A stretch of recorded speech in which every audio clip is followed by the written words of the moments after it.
Who decides who deserves to die? A man steps into his own palace, wrapped in the scent of war, the dust of Troy still clinging to his skin. He believes he is home. He believes he is safe. He is wrong. Somewhere in the corridors of Mycenae, a woman waits. Not a wife. Not anymore. Something colder, sharper. Something forged in rage, tempered in grief. Clytemnestra, a queen, a mother, a killer. Tonight, the bloodline of Atreus will shatter. But the gods have long since abandoned these halls. No omens, no prophesies. Just a single question, hammering in the silence: what is justice? Is it the blade that silences a tyrant? The scream that no one hears? The blood that stains the bathwater, curling like smoke? Or is justice just another word for revenge? Agamemnon does not ask. He does not see the knives waiting in the shadows, the hands that once touched him in love, now steady with murderous intent. He does not hear the silent pact that has already been sealed. The gods will not save him. The past will not absolve him. And mercy does not live here. The palace doors close behind him. Locked. No escape. The last thing he hears is her voice. Soft. Cold. Final. The last thing he sees is the steel, flashing like a second sunrise. The last thing he knows is nothing at all. And somewhere in the silence, the furies stir. The curse of Atreus is not finished. Not yet. A banquet. A celebration. Gold gleaming in the torchlight. Laughter thick as honey. The gods above, watching. And at the center of it all, a father, a son, and a secret that should have never been whispered into the world. Tantalus lifts his cup. Wine sloshes over the rim, staining his fingers, his robes. He is favored among mortals, closer to Olympus than any man has the right to be. He dines with Zeus, shares in the nectar of the divine. But favor breeds arrogance, and arrogance demands proof. The feast before the gods is lavish. Spiced meats, golden fruit, silver platters piled high. But there is something else on the table. A dish that should never have been served. Flesh, carved too carefully. Bones, scrubbed too clean. His own son, Pelops, dismembered. Cooked. Offered. Silence falls like a blade. The gods do not eat. They stare, unblinking, as the truth unfurls, slow and sickening. This is not an offering. This is an abomination. A thunderous hand slams against the table. Zeus, standing now, his face carved from fury itself. The feast is over. Tantalus has gone too far. His punishment will be eternal. The underworld swallows him whole.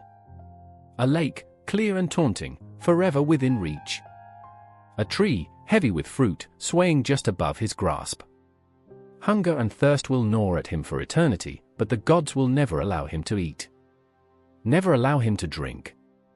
His name is cursed. His bloodline is tainted.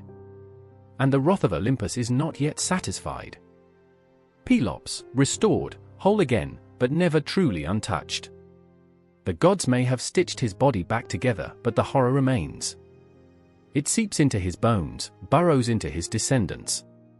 He carries it forward. And so the curse lives on. Years pass. Power shifts. The house of Atreus rises, its walls built on blood. Atreus, grandson of Tantalus, stands before his brother, Thyestes. They were once bound by the ties of childhood, by laughter, by the illusion of brotherhood. But betrayal has a way of burning through flesh, leaving only hunger, only vengeance. Thyestes took what was not his. His brother's wife. His brother's throne. And so, Atreus smiles, smooth as a blade slipping between ribs. He invites him back. A feast is laid out. A banquet, grander than any before. The scent of roasted meat fills the air. Thyestes eats, ravenous, tearing into the meal, unaware. The wine is rich. The meat, tender. The bones, familiar. And then, Atreus speaks. You have eaten your own sons. The words are quiet. Soft. A whisper that carves into the soul. Thyestes freezes. The taste curdles in his mouth. His fingers tremble as he reaches for the dish, for the remains that should not be there. He sees them. Recognizes them. And the scream that rips from his throat is not human. The gods do not intervene. The curse tightens its grip. It has only just begun. The boy watches. The flames devour the palace, licking the marble columns, turning gold to ruin. Mycenae is drowning in fire and screams, but he does not move. He does not cry. He does not blink. The heat kisses his face, smoke curls in his lungs, but Agamemnon stands still. Watching. Learning. Remembering. His father, Atreus, is dead. Slaughtered like an animal, his blood smeared across the walls. His uncle, Thyestes, has taken the throne, the same man who once feasted on his own children. Agamemnon grips Menelaus's wrist so hard it bruises. His brother's breath is fast, sharp, filled with the kind of terror that shatters boys into ghosts. But there is no fear in Agamemnon's eyes. Only something colder. Harder. Something that will never break. The gods had cursed this house long before he was born. But he does not intend to die in its flames. The night swallows them whole. 2 orphan princes, stripped of everything, cast out into the world with nothing but their names and their hunger. They will take it all back.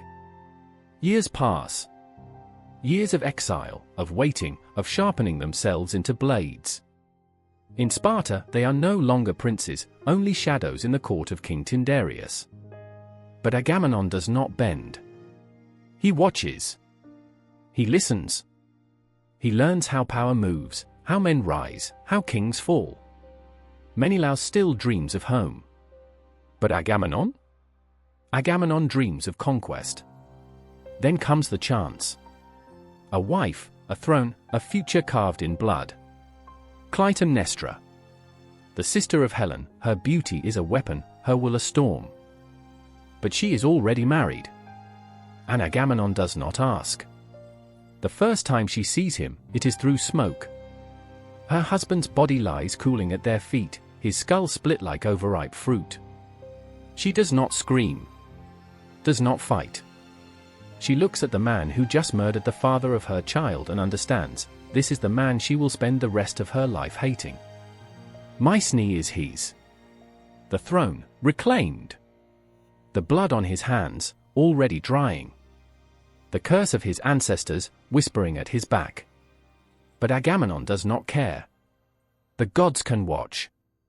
The Furies can wait. He is king. And one day, the world will bow. The blade is cold against her throat. Clytemnestra does not move. The man who once shared her bed is now the executioner holding the knife. Her husband. Her child's father. Soon to be nothing more than a corpse at her feet. She should beg. She should scream. But she is the daughter of Sparta, and Spartans do not kneel. So she stands, her pulse a steady drum, her eyes locked on the face of the man who will not leave this room alive. Blood splashes hot across her hands. The blade is hers now. The body is cooling. The walls remember. And she? She does not blink. Tyndareus had raised her for this. The king of Sparta had no use for weak daughters, no patience for softness. He had carved them from stone, sharpened them like bronze, turned them into warriors long before any man laid hands upon them. Clytemnestra. Helen. Fire and shadow. Beauty and ruin. The gods had made Helen a prize. But they had made Clytemnestra something else entirely. She was the eldest, the firstborn storm. While Helen's face was sculpted to launch ships, Clytemnestra's hands were made to wield daggers. Helen was a gift to the world. Clytemnestra was a curse waiting to be unleashed. Tyndareus had ruled with iron, but even he had known fear. He had seen it the day Helen was stolen, or had she chosen, when Theseus carried her off like plunder. She had been just a girl, no more than a child, but her beauty had already begun its slow, merciless slaughter of empires. They had hunted her down, taken her back, but it was only the first omen of what she would become. Helen, the unbroken spell, the goddess walking in mortal skin. Helen, whose love would set the world on fire. But Clytemnestra? She was the one who would burn it down. She had married once. A prince. A good man. A man who had no enemies until Agamemnon walked into his home and took everything, his life, his wife, his child's future. Clytemnestra had not screamed then either. She had met her new husband's eyes and held them. She had let the silence settle, let the blood dry. She had learned. And one day, she would teach. The scent of blood clings to the air. It is not fresh. Not anymore. It has seeped into the stone, into the earth itself. The walls will carry its memory long after the body is gone. Clytemnestra kneels in the ruin of her husband's life. His arms, still warm, lay limp at his sides. His throat, once strong enough to call her name, is silent now, carved open like an offering to gods who will never answer. His eyes are the worst of all. They are open. They are looking at her. Somewhere outside, a voice calls for her. The sound is distant, muffled, like something from another world. A world where she was a wife, not a widow. A world where her hands were not red. She does not remember how long she has been kneeling. Minutes? Hours? It does not matter. Time has lost its shape. Tantalus had been good. Kind. A husband chosen for her by her father, but one who had tried to be more than just the man fate had assigned her. He had held her hand when no one was looking. He had whispered her name as though it meant something. And now, he is gone. They will come for her soon. Agamemnon's men. They will take her, as they took everything else. They will make her watch as they burn away the last pieces of the life she should have had. She should scream. She should fight. But her body is frozen, locked in the moment of his dying breath. She did not save him. A hand grips her shoulder. She does not turn. She already knows. Agamemnon. The man who killed her husband. The man who now claims her as his prize. She waits for the words. The mocking, the command, the cold declaration that she belongs to him now. But there is only silence. A breath. A pause. And then, his laughter. Low, quiet. He drags her to her feet.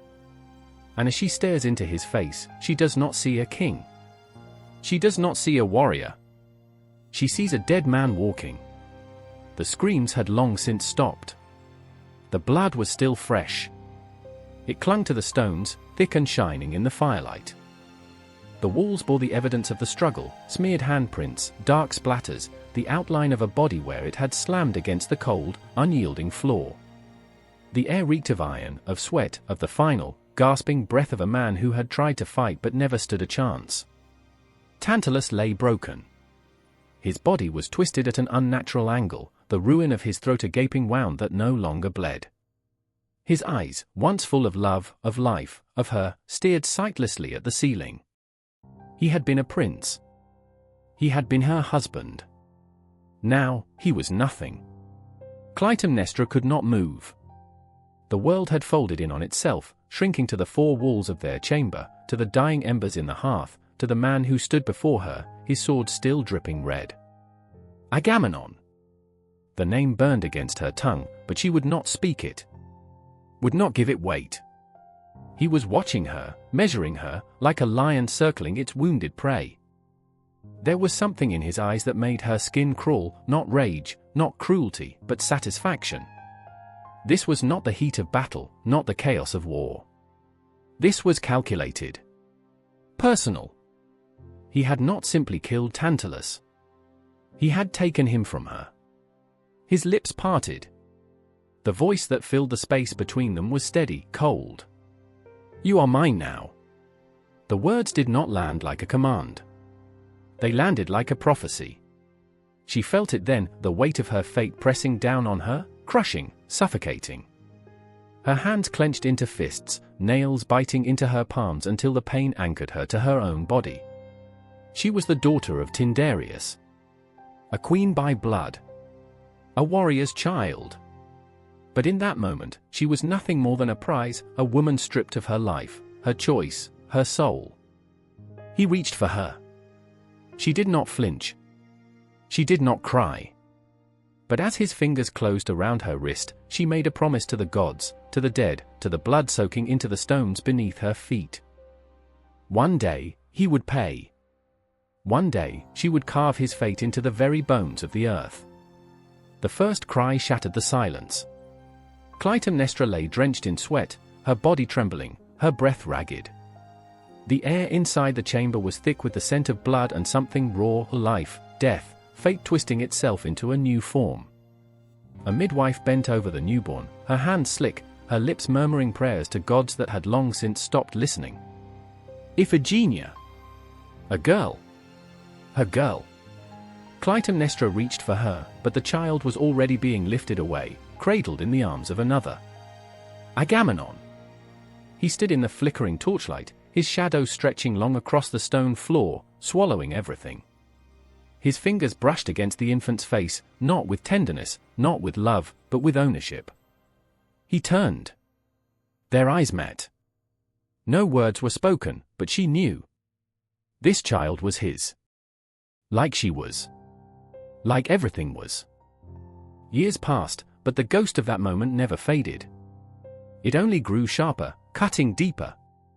Iphigenia grew into something delicate, something bright, a child who laughed like silver bells, whose feet barely touched the ground when she ran. She did not know she was a lamb being fattened for slaughter. Clytemnestra did. When the ships gathered.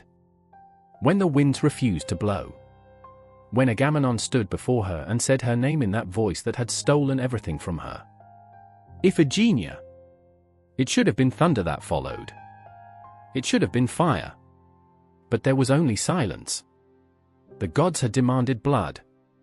And Agamemnon had not hesitated. Clytemnestra screamed. She clawed at him, cursed him, begged him, but he stood like a monolith, unmoved, unshaken, a man who would cut the throat of his own child if it meant his war could begin. And he did. The knife fell. The earth drank what should have been a future. The winds rose. Clytemnestra did not weep.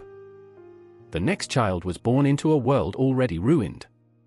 Arrests. A son. A weapon. She held him against her breast and whispered things into his ear that should never be spoken to an infant. One day, she told him.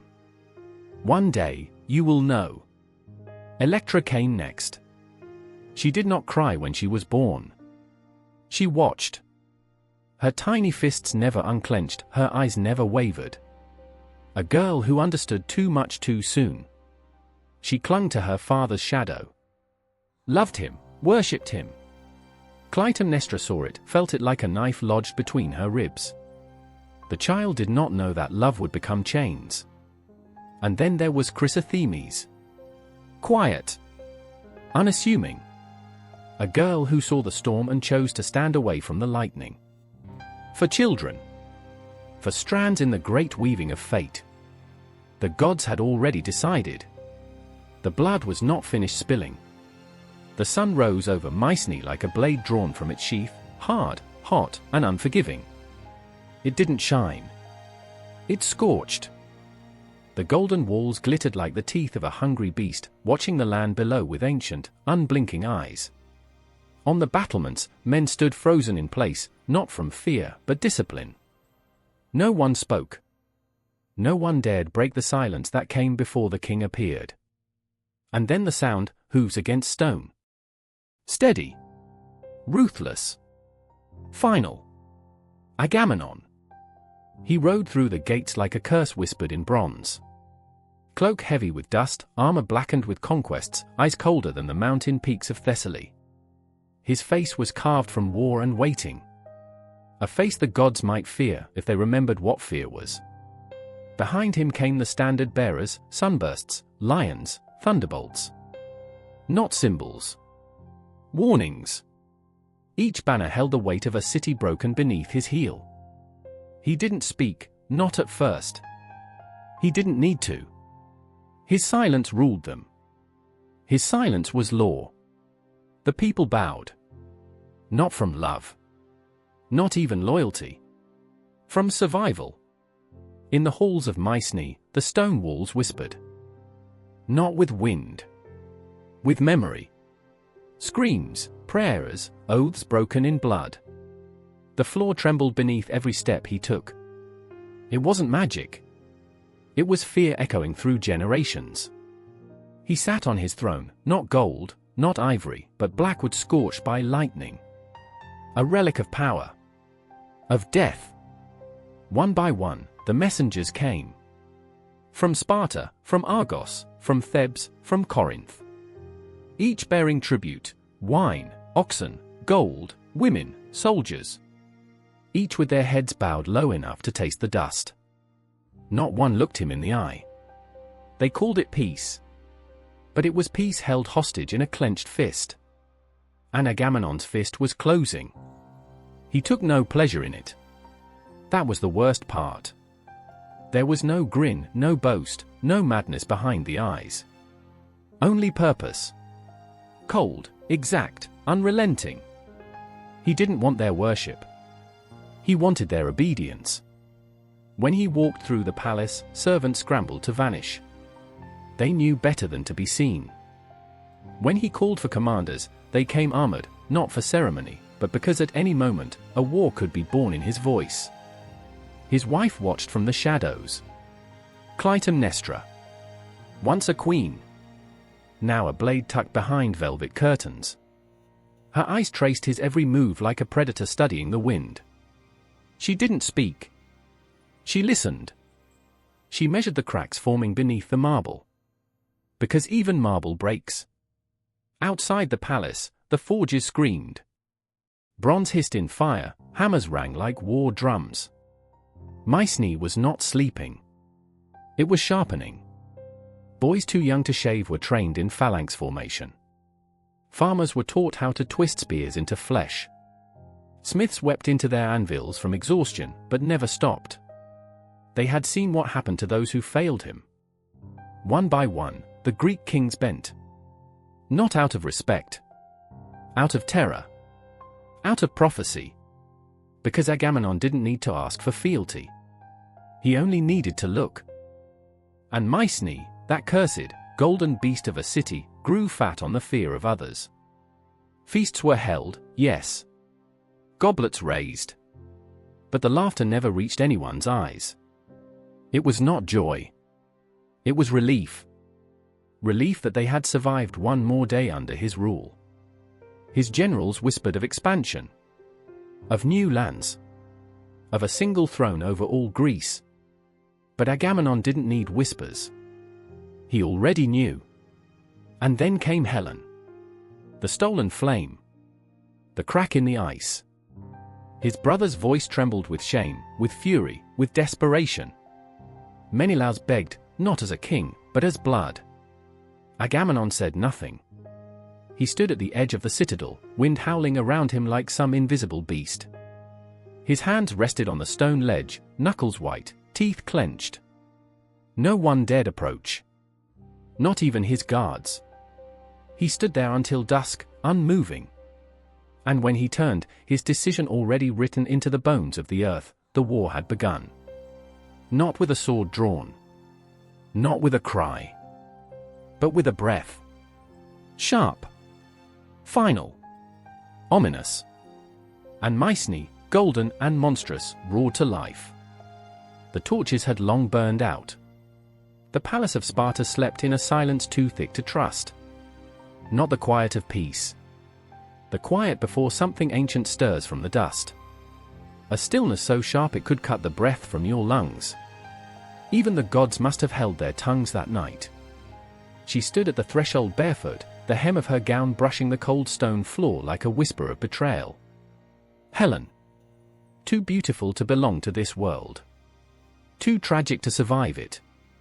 Her heart pounded not with guilt, but with the thrill of something forbidden, something reckless, something alive. Behind her, a kingdom lay folded in dreams, unaware. Ahead, a ship waited. A shadow in the dark. Paris stood by the gate like a ghost that bled charm. Not a prince. A spark. A flame sent to light the world on fire. His hand reached for hers, soft, steady, certain. He said nothing. He didn't need to. His presence was a promise wrapped in poison and silk. And she took it. One step. Then another. She didn't look back. Helen, queen of Sparta, wife of Menelaus, walked into the night like a star falling from Olympus. Every footfall echoed louder than drums. Every breath felt stolen. Her crown slipped from her head as they ran, and no one noticed. But the gods did. Far above, something ancient stirred. The sea swallowed them fast, the ship slipping from shore like a lie told too well. The winds obeyed Paris like they'd been waiting for him. Like fate itself had bent its will to his desire. Helen stood at the bow, hair wild, eyes wide. Not with fear. With freedom. And below them, the water churned with curses yet to rise. By dawn, Sparta screamed. Menelaus tore through the palace with bloodshot eyes and broken words. He smashed tables, screamed Helen's name, cursed the gods, the Trojans, the very stars that lit the sky. But no answer came. Only silence. A silence thick with mockery. She was gone. Stolen? Seduced? He didn't care. She was his. The throne trembled beneath his fury. Sparta rallied. But no army could sail fast enough to catch a storm that had already become myth. And somewhere in the shadows of his rage, a name clawed its way back into his memory. Tyndareus. The old king. Helen's father. The one who'd seen this day long before it came. The one who feared that so many men would kill to own her, that blood would flood the earth if her hand was ever disputed. So he made them swear. All of them. Before Helen ever chose her husband, every suitor had bent the knee, pressed their palms to sacred fire, and made the oath. If ever her marriage was violated, they would come. All of them. Not to discuss. Not to reason. To war. The oath of Tyndareus was not a vow. It was a death sentence waiting to be spoken aloud. And Menelaus spoke it. He rode like vengeance incarnate to Mycenae. Not to plead. To demand. Agamemnon stood atop his throne, eyes dark as iron, his mouth a line carved from stone. He listened. He did not interrupt. When Menelaus finished, the silence cracked like bone. The king stood. Just once. And war stirred in the earth below. Across the Aegean, Paris and Helen laughed, fed grapes to each other, danced through Troy's golden halls like they were immune. But they weren't in love. Not really. They were in prophecy. And prophecies always bleed. Odysseus was called. Achilles was summoned. Ajax, Nestor, Diomedes. The best of Greece. The strongest, the smartest, the proudest. Bound not by friendship, but by the oath. Some tried to resist. Odysseus feigned madness. He sowed salt where wheat should grow and frothed at the mouth like a beast. Until they placed his baby in front of his plow. And he turned aside. Sanity exposed. He had no choice. No one did. Achilles' mother hid him in skirts, disguised him as a girl. But war has a way of finding men no matter how well they hide. His name was sung by oracles. His doom already written. He came, knowing he would never return. Ships were built. Thousands. Painted black like funeral barges. The harbors choked with sails. The sea itself flinched under the weight of what approached. And Paris? He kissed Helen's cheek and smiled as if he hadn't just torn open the mouth of hell. Troy celebrated her arrival like a goddess had come home. They didn't hear the drums yet. But they would. They would. The horn blew once. Low. Long hollow. Not a call. A warning. Wind snapped through the Mycenaean court like a blade, scattering dust, flaring cloaks, stirring old scars buried beneath marble and bronze. Agamemnon didn't flinch. He stood motionless at the edge of the terrace, arms crossed behind his back, his eyes locked on the black line of ships dotting the horizon. Not yet sails. Not yet men. But they were coming. And he had called them. His knuckles whitened as the wind howled again, this time louder. A scream wrapped in sky. Below him, the palace pulsed with war's first breath. Messengers tore through corridors, shouting names that echoed like thunder: Arjux, Nestor, Idomeneus, Menelaus, Achilles. The oath had been spoken. The world would burn. Agamemnon turned slowly. His steps were not heavy. They were measured. Like death walking through a house of kings. Every guard who met his eyes looked away too fast. He carried the weight of gods and graves alike. This was not conquest. This was obligation. And the cost was everything. He entered the hall. A massive stone room darkened by purpose. No feasting. No music. Just strategy carved into air, and maps stretched across tables like sacrificial skins. Generals leaned close, arguing in hushed tones. Agamemnon did not raise his voice. He didn't need to. His presence silenced them all. He pointed to the eastern coast with a fingertip that had broken men in war. "We gather at Aulis," he said. Just that. Nothing more. And the plan began to breathe. Ships were carved from pine and sweat. Sails stitched with curses and prayers. Each day, more men arrived, dust-covered, blood-bound, eyes set on a war none of them truly understood. They came not for gold. Not for land. But because Agamemnon called. And none dared refuse him. He watched them gather like storm clouds. The beaches filled with shields, tents, and blades that had not tasted blood in years but hungered still. The fires never stopped burning. Smoke twisted into the sky like black veins drawn across heaven. Still, Agamemnon remained apart. Not out of arrogance. Out of necessity. A leader cannot weep with the dying. A king cannot flinch beside the broken. Not when he carries the crown of all Greece on his skull like a shackle of bronze and ash. He walked the camps at dusk, alone. No guards. No torch.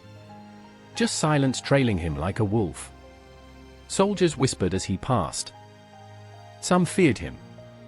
Others worshipped him. All followed him. But even kings bleed inside. He knew what this war would cost. He knew his men would scream for him as they bled in foreign soil. He knew his name would echo forever, not as savior, but as executioner. And yet, he did not stop. Because Paris had stolen his brother's wife. Because Troy had laughed when they should have trembled.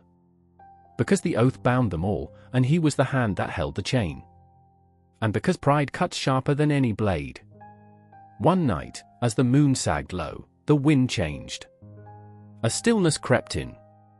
Too quiet. Too heavy. The kind of silence that means something ancient is watching. Agamemnon stood by the shoreline, staring at the sea that refused to move. Not a ripple. Not a breeze. The ships waited, anchored in dead water. The sails hung limp. The oars were useless. The gods had grown silent. And in that silence, he heard her name. Iphigenia. Not from a mouth. Not from the wind. From somewhere inside himself. Somewhere he couldn't reach, but could never escape. The seer came pale, shaking, his voice cracking like old wood. The winds won't come, he said. Not until the blood of your blood is spilled. Agamemnon said nothing. He just stared at the ocean. And he knew. He would give her. Not because he wanted to. Because he had to. The army watched as the altar was built. They said nothing as she was led forward, laughing, thinking she was to be wed to a hero. Thinking her father's arms would protect her. Thinking that love could still save anything. Agamemnon kissed her forehead. And turned away. He did not cry. But something in him shattered. The winds returned that night, sudden, wild, furious. The sails snapped to life. The sea screamed with rage and movement. And the ships launched. All of them. More than 1,000, black and boiling across the horizon like an ancient curse loosed from the earth. Agamemnon stood at the prow of his ship, unmoved by the wind, untouched by the salt. He watched the waves and said nothing. His daughter's blood was still warm on the sand. But war waited ahead. And he would win. Even if the gods themselves had to drown for it. The wind stopped breathing. It didn't fade. It ceased. One moment it was there, curling against sails, kissing the sand, carrying salt and fury, and then it wasn't. As if the sky had closed its lungs. As if the gods had blinked. And in that silence, every soldier on the shore felt it, this was not peace. It was the pause before the blade drops. Agamemnon stood in the shadows of his tent, hands clenched so tight his nails drew blood. The message lay on the table before him, sealed, opened, read, burned into the grain of the wood. Iphigenia is on her way. Not with fear. With flowers. She thought she was coming for a wedding. The seer's word scraped against his skull like rusted iron. Artemis is angry, the man had said, voice dry like bone. You spilled sacred blood. The winds will not return until the gods taste royal flesh. A daughter's flesh. Agamemnon had not answered. Not then. But he had sent the summons. Now she was coming. The father in him clawed at the warlord. But the warlord had the louder voice. He told himself it was necessary. That Greece needed this. That 1,000 ships hung in limbo, their oars creaking like coffins, waiting for the tide to turn. That the price of one girl was smaller than the death of an empire. But she wasn't one girl. She was his girl. And the gods wanted her throat. The sky bruised as the chariot approached, golden wheels kicking dust across a land that already tasted of ash. Her hair flew behind her like a banner of sunlight. Her eyes lit up when she saw her father standing there. She leapt from the chariot barefoot, laughing. I'm here. Where is Achilles? Where is the altar? Agamemnon said nothing. His mouth was a grave. The lie had been simple. She would marry a hero. Unite the Greek kings. Bind the fates in love and war. But there would be no wedding. No feast. No vows. Only the knife. Only the blood. Only the silence after. Clytemnestra stepped from the chariot slower, suspicion already curdling behind her eyes. What is this? She asked, voice sharp. Where are the flutes? The garlands? Why are your men afraid to look at me? Agamemnon did not answer. Because if he spoke, he would break. They led Iphigenia to the tent. Not with ropes. Not with chains. But with kindness so sharp it felt cruel. She did not resist. Why would she? She still believed in her father. Still trusted his arms to catch her when the world shook. They dressed her in white. The fabric trembled on her skin. The seer stood at the altar, his face painted in ritual red, eyes hollow as if part of him had already fled. The priests chanted. The wind stayed dead. The air grew thick and soured with waiting. And Iphigenia looked to her father. Still smiling. Still searching. Will Achilles be here soon? Agamemnon looked into his daughter's face, so full of life, of brightness, of every moment he could still remember from her childhood, and felt something old and sacred collapse inside him. The sword shook in his hand. I'm sorry, he whispered. But the wind did not carry it. No one heard it. Not even her. The priest stepped forward, blade in hand. And that's when Iphigenia understood. Not all at once. Not with panic. Not even with tears. Her breath caught, lips parted, but no scream came. Just the softest gasp. A child's realization that the world was not what she thought it was. "You lied," she said. Voice soft. Voice shattered. "You lied to me." Agamemnon did not move. If he moved, he would fall. The priests began the chant again, louder now, calling down Artemis, calling her from the silence with blood-soaked words. The knife gleamed. And still Iphigenia stood. No begging. No screaming. Just her wide eyes and shaking hands and the ghost of a girl who once braided wildflowers into her mother's hair. "I loved you," she said, and that was all. It was worse than any curse. The blade rose. The sun broke through the clouds, hot and white, burning everything gold. Some say Artemis took her. Swept her away at the last second. Replaced her with a deer. That she was spared. That a goddess wept. Others say the altar ran red. That the god smiled as her blood hit the earth. That Agamemnon did not flinch. But no story could capture the silence after. The kind that lingers in a man's bones. That clings to him even in sleep. That breathes behind every victory. The winds returned. The sails snapped to life. The army moved. But Agamemnon never looked back. Because if he did, he would hear her voice again. And this time, it would not forgive. There was no scream. No tearing of garments.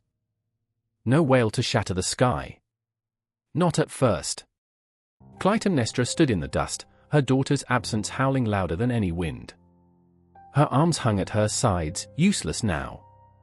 Her hands had once braided Iphigenia's hair, once soothed her fevered skin, once cupped her face in the dark and whispered away her fears. Those same hands had reached for her child when the priests pulled her away, and those hands had been denied. Her fingertips still smelled of her daughter's perfumed skin. She had not cried. Not when the lie was revealed.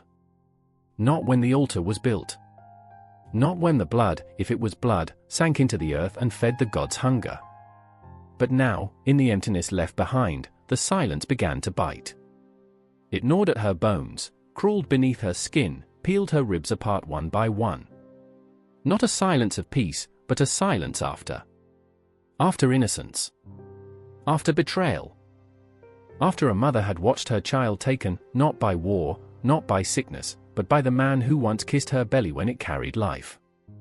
The sky was blue. Too blue. Cruel. The sea glittered. The sails snapped.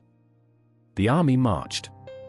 They were already moving forward, men cheering, drums pounding, the blood of one girl forgotten in the swell of conquest. But Clytemnestra stood still. A mother made of stone. A woman hollowed out by trust.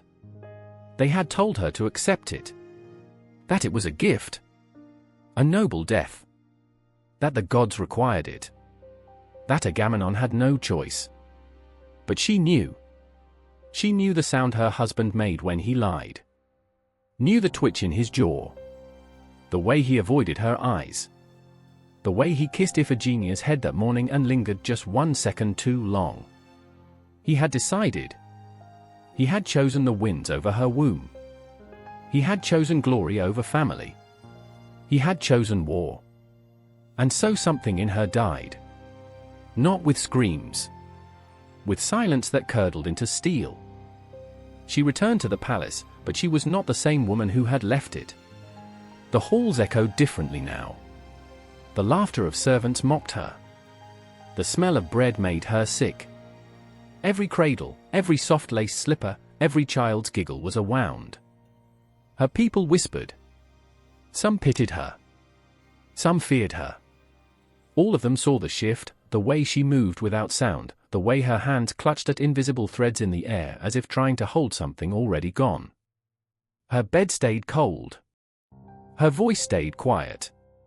But her mind, oh, her mind did not sleep. Each night she lay beneath the roof built by her husband's hands, and she thought of the altar, of the blade, of her daughter's last look, not of fear, but of betrayal. That look haunted her. That look built a fire in her gut that would never die. She stopped praying, stopped asking Artemis for peace. What use was a god who feasted on children? She stopped wearing white. White was for purity, for hope, for brides. She wore red now. Red for blood. Red for memory. Red for the anger that curled around her spine like a serpent and whispered, "He will pay." Years passed. But she marked time differently. Not in days. In heartbeats. In the moment she imagined driving a blade through his chest.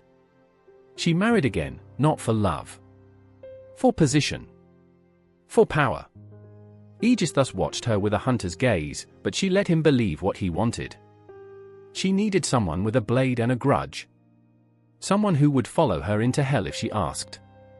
Because when Agamemnon returned, he would not find the wife he left behind. He would find a mother with blood in her mouth. He would find vengeance dressed in silk. Each day, she rehearsed the scene in her mind.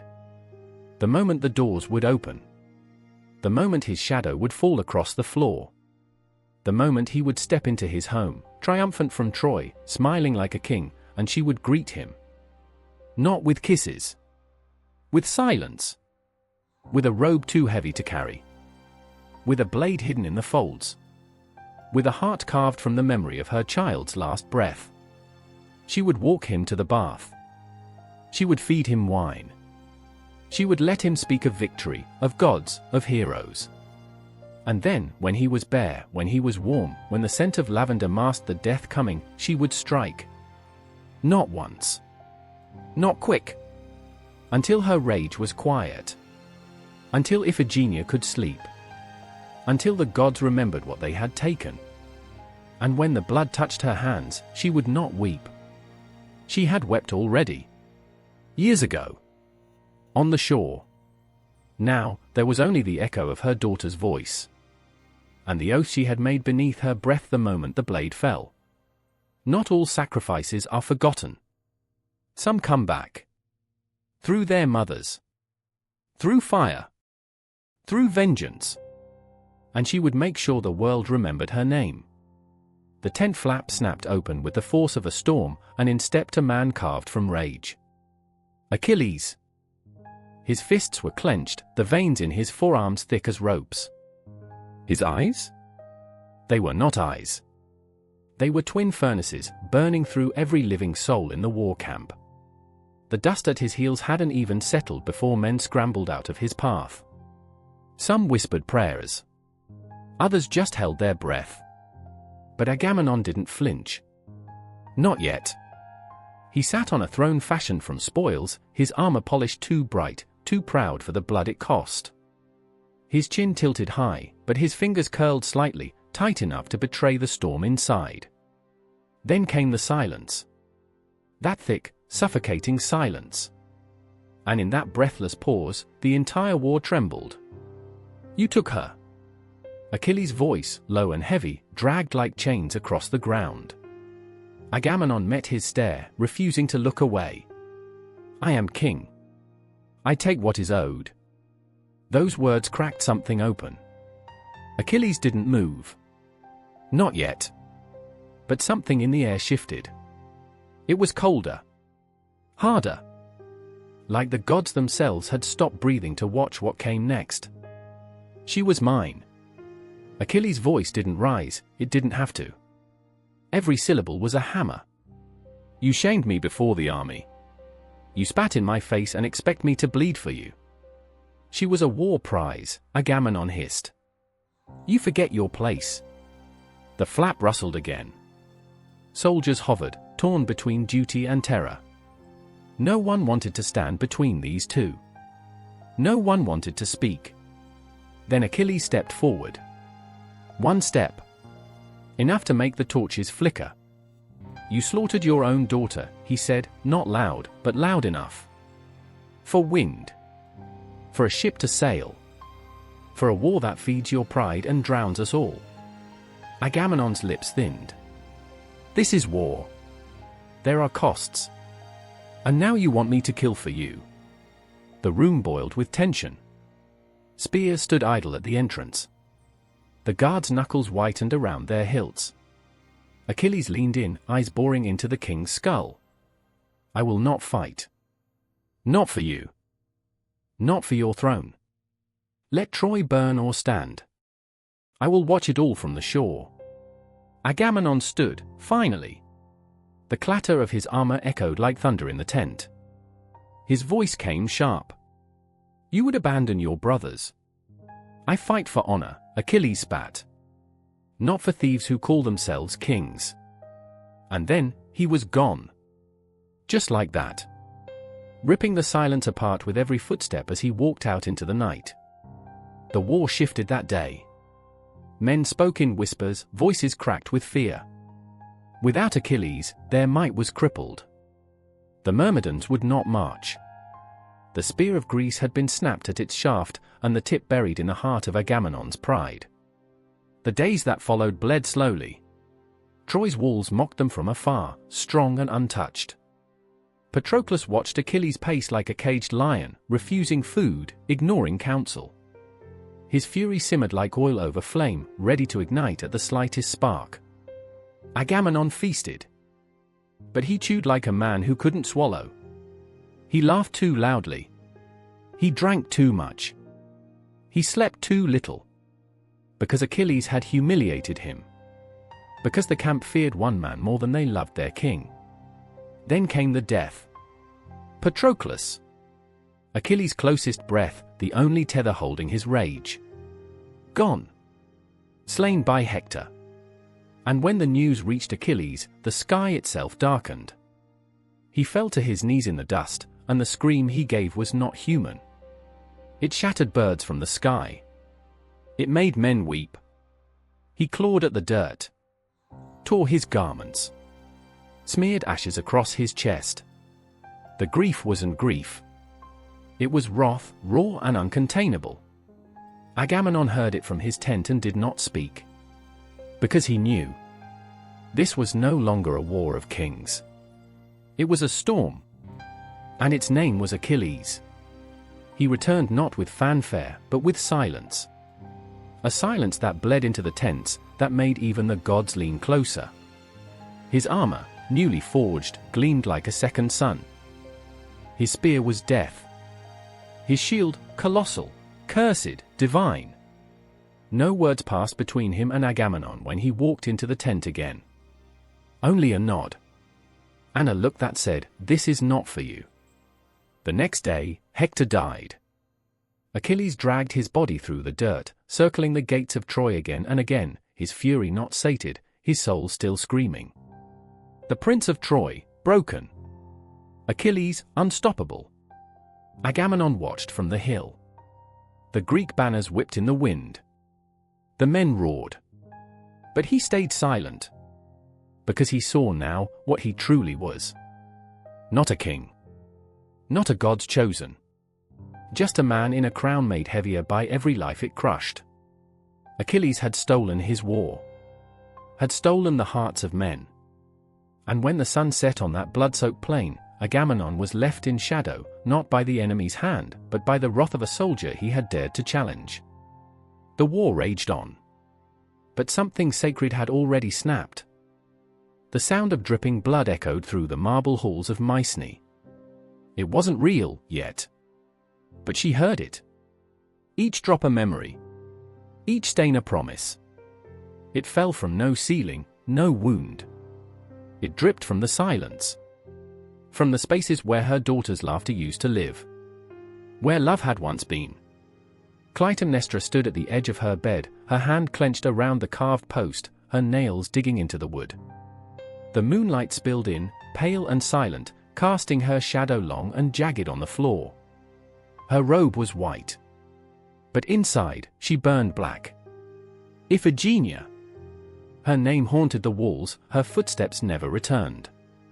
And the man who killed her, her father, her husband, the king, had left for glory, for Troy, for war after offering his child like a lamb at the altar. He kissed her cheek and sailed away. Now the gods watched from the cracks in the stone. Her heart had turned to iron. And that's when he came. Aegis thus. The serpent in the shadows. Eyes too calm. Voice too soft. A cousin by blood. But something else entirely in the dark. He had been waiting, coiled in silence, banished by Agamemnon's glory, raised by hate. His voice did not roar, it slid. And when he spoke to her, he didn't ask questions. He saw her rage. He tasted it. And he didn't flinch. Their first touch wasn't love.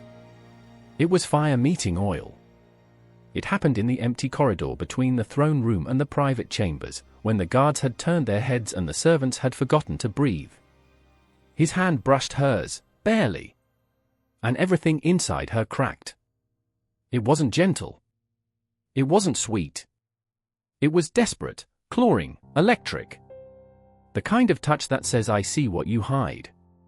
I carry what you kill. She didn't pull away. She leaned in, pressed her lips to his and left behind all that had once made her queen. They broke things in the dark. Tables. Cups. Rules. He whispered in her ear, let the gods choke on their silence. She did not smile.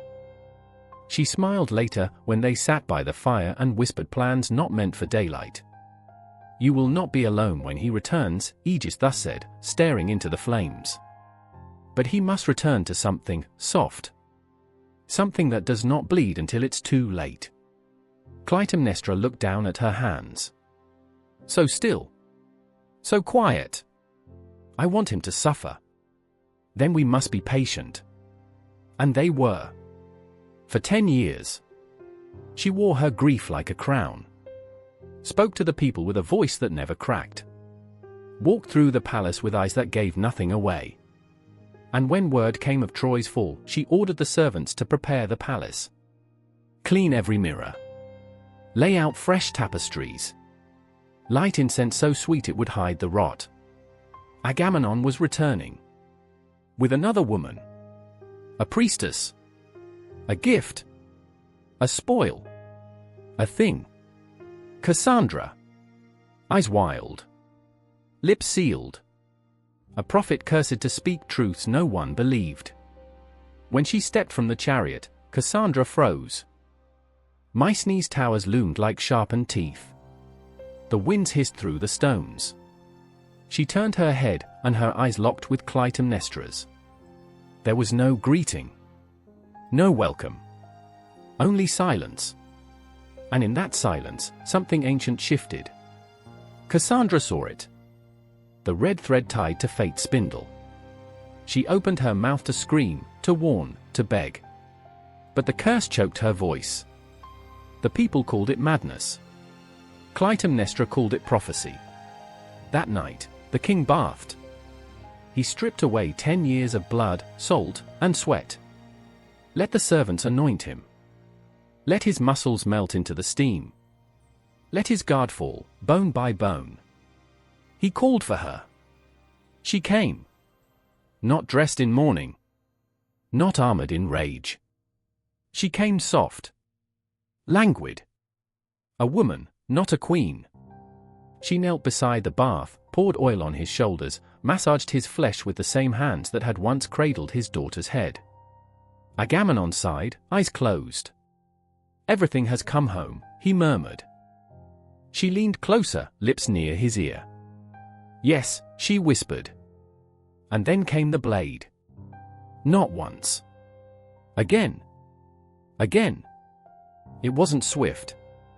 It wasn't silent. His screams filled the chamber, echoed through stone. Blood splattered across the polished walls, into the steaming bathwater, onto her face. Still, she carved. Not until he was dead. Until he felt it. Until the gods above turned away. Outside, Cassandra fell to her knees. She knew. She screamed again, though no one understood. Aegis thus came for her. He didn't speak. He only dragged her into the palace like a doll already broken. The blood hadn't dried on the floor yet when she fell beside her king. The knife pierced her gut. Slow. Twisted. No glory. No song. Just silence. And breath. Then nothing. The stars were bright that night, unblinking. Inside the palace, Clytemnestra stood at the threshold, her robe soaked, her crown shining. She said nothing.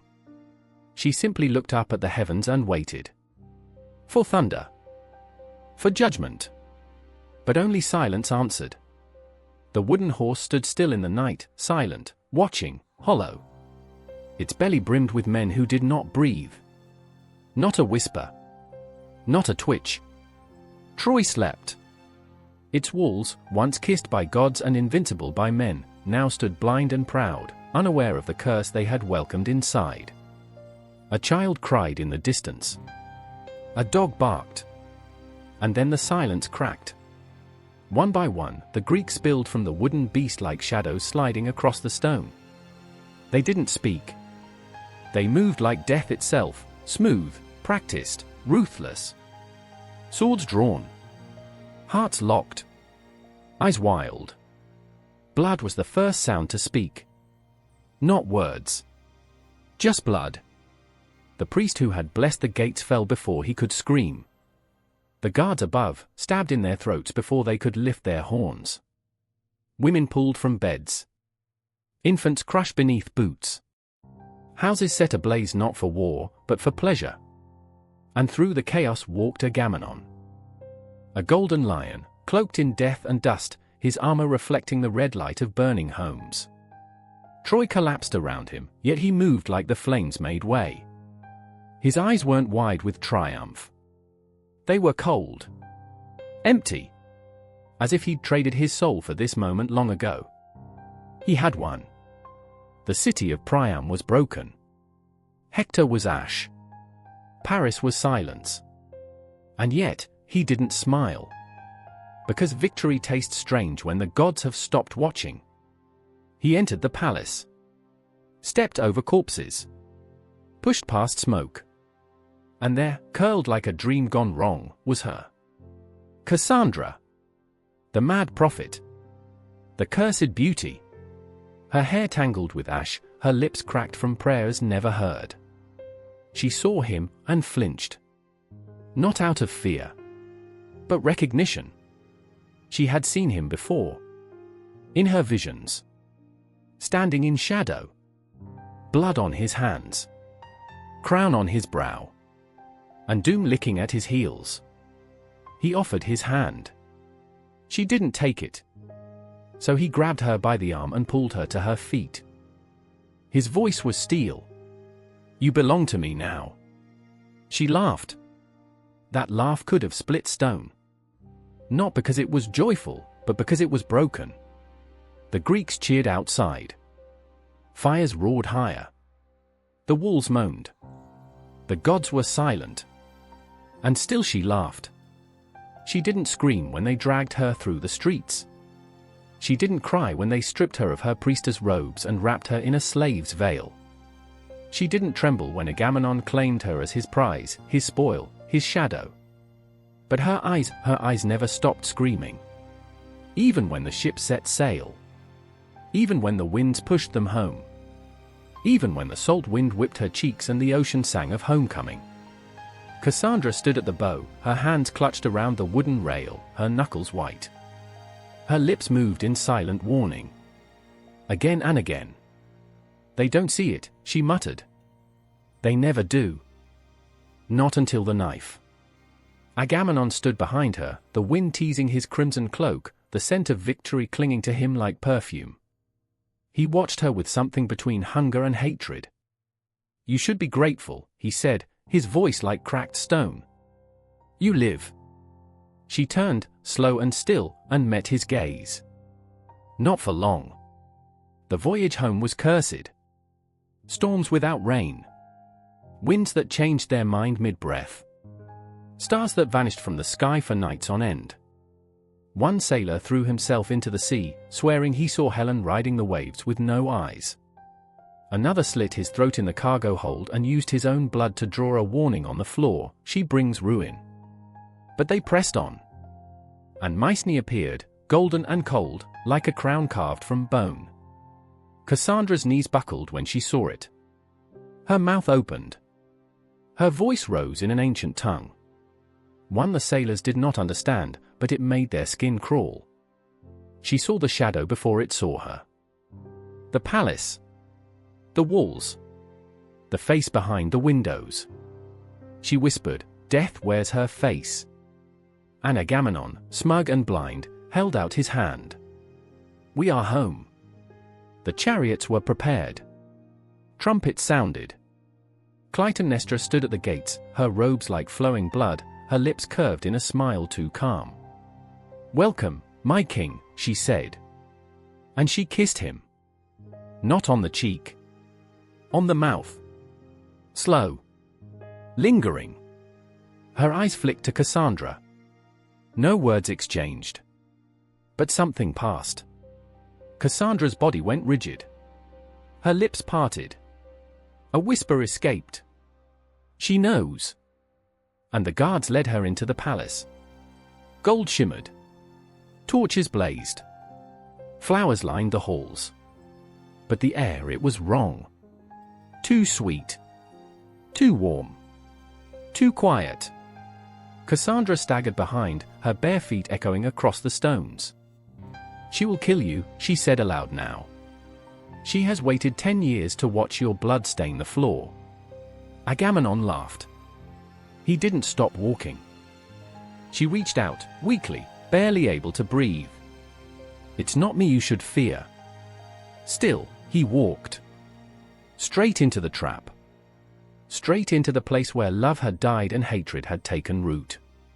And Cassandra stopped. The hall stretched before her like a throat ready to swallow. The wind howled. And somewhere far above, the gods covered their eyes. The flies came first. Fat. Slow. Buzzing like drums over the corpse of a feast not yet eaten. They hovered above Cassandra's head as she stood in the palace courtyard, eyes open but not blinking. Her mouth twitched. Her breath came in jerks. Something inside her was unraveling, but she held still, as if moving would let the scream escape. She saw blood on the marble steps. She saw it again. And again. Each time sharper. Brighter. Closer.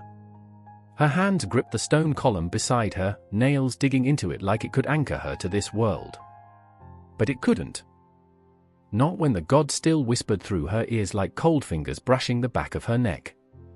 Agamemnon's footsteps echoed from the hall. Laughter trailed behind him. And Cassandra turned. She stared straight through the open doors. There, standing in the shadows, was death. But no one else saw it. Because they didn't believe her? They never had. Apollo had kissed her lips with the fire of prophecy. Then he cursed her because she refused his bed. So now she saw everything, and no one listened. Her truth had become madness in their ears. Her warnings, just noise. But her eyes were full of storms. She looked at Agamemnon as he approached her, bathed in the soft glow of torchlight, his crown still slick from war. He spoke something. A command. A cruel joke. She didn't hear it. She was already inside the vision. The floor was red. Not painted, soaked. The walls dripped. She could smell it. The copper. The rot. And over it all, the silence of gods turning away. She staggered. One hand reached out, not to catch herself, but to warn him.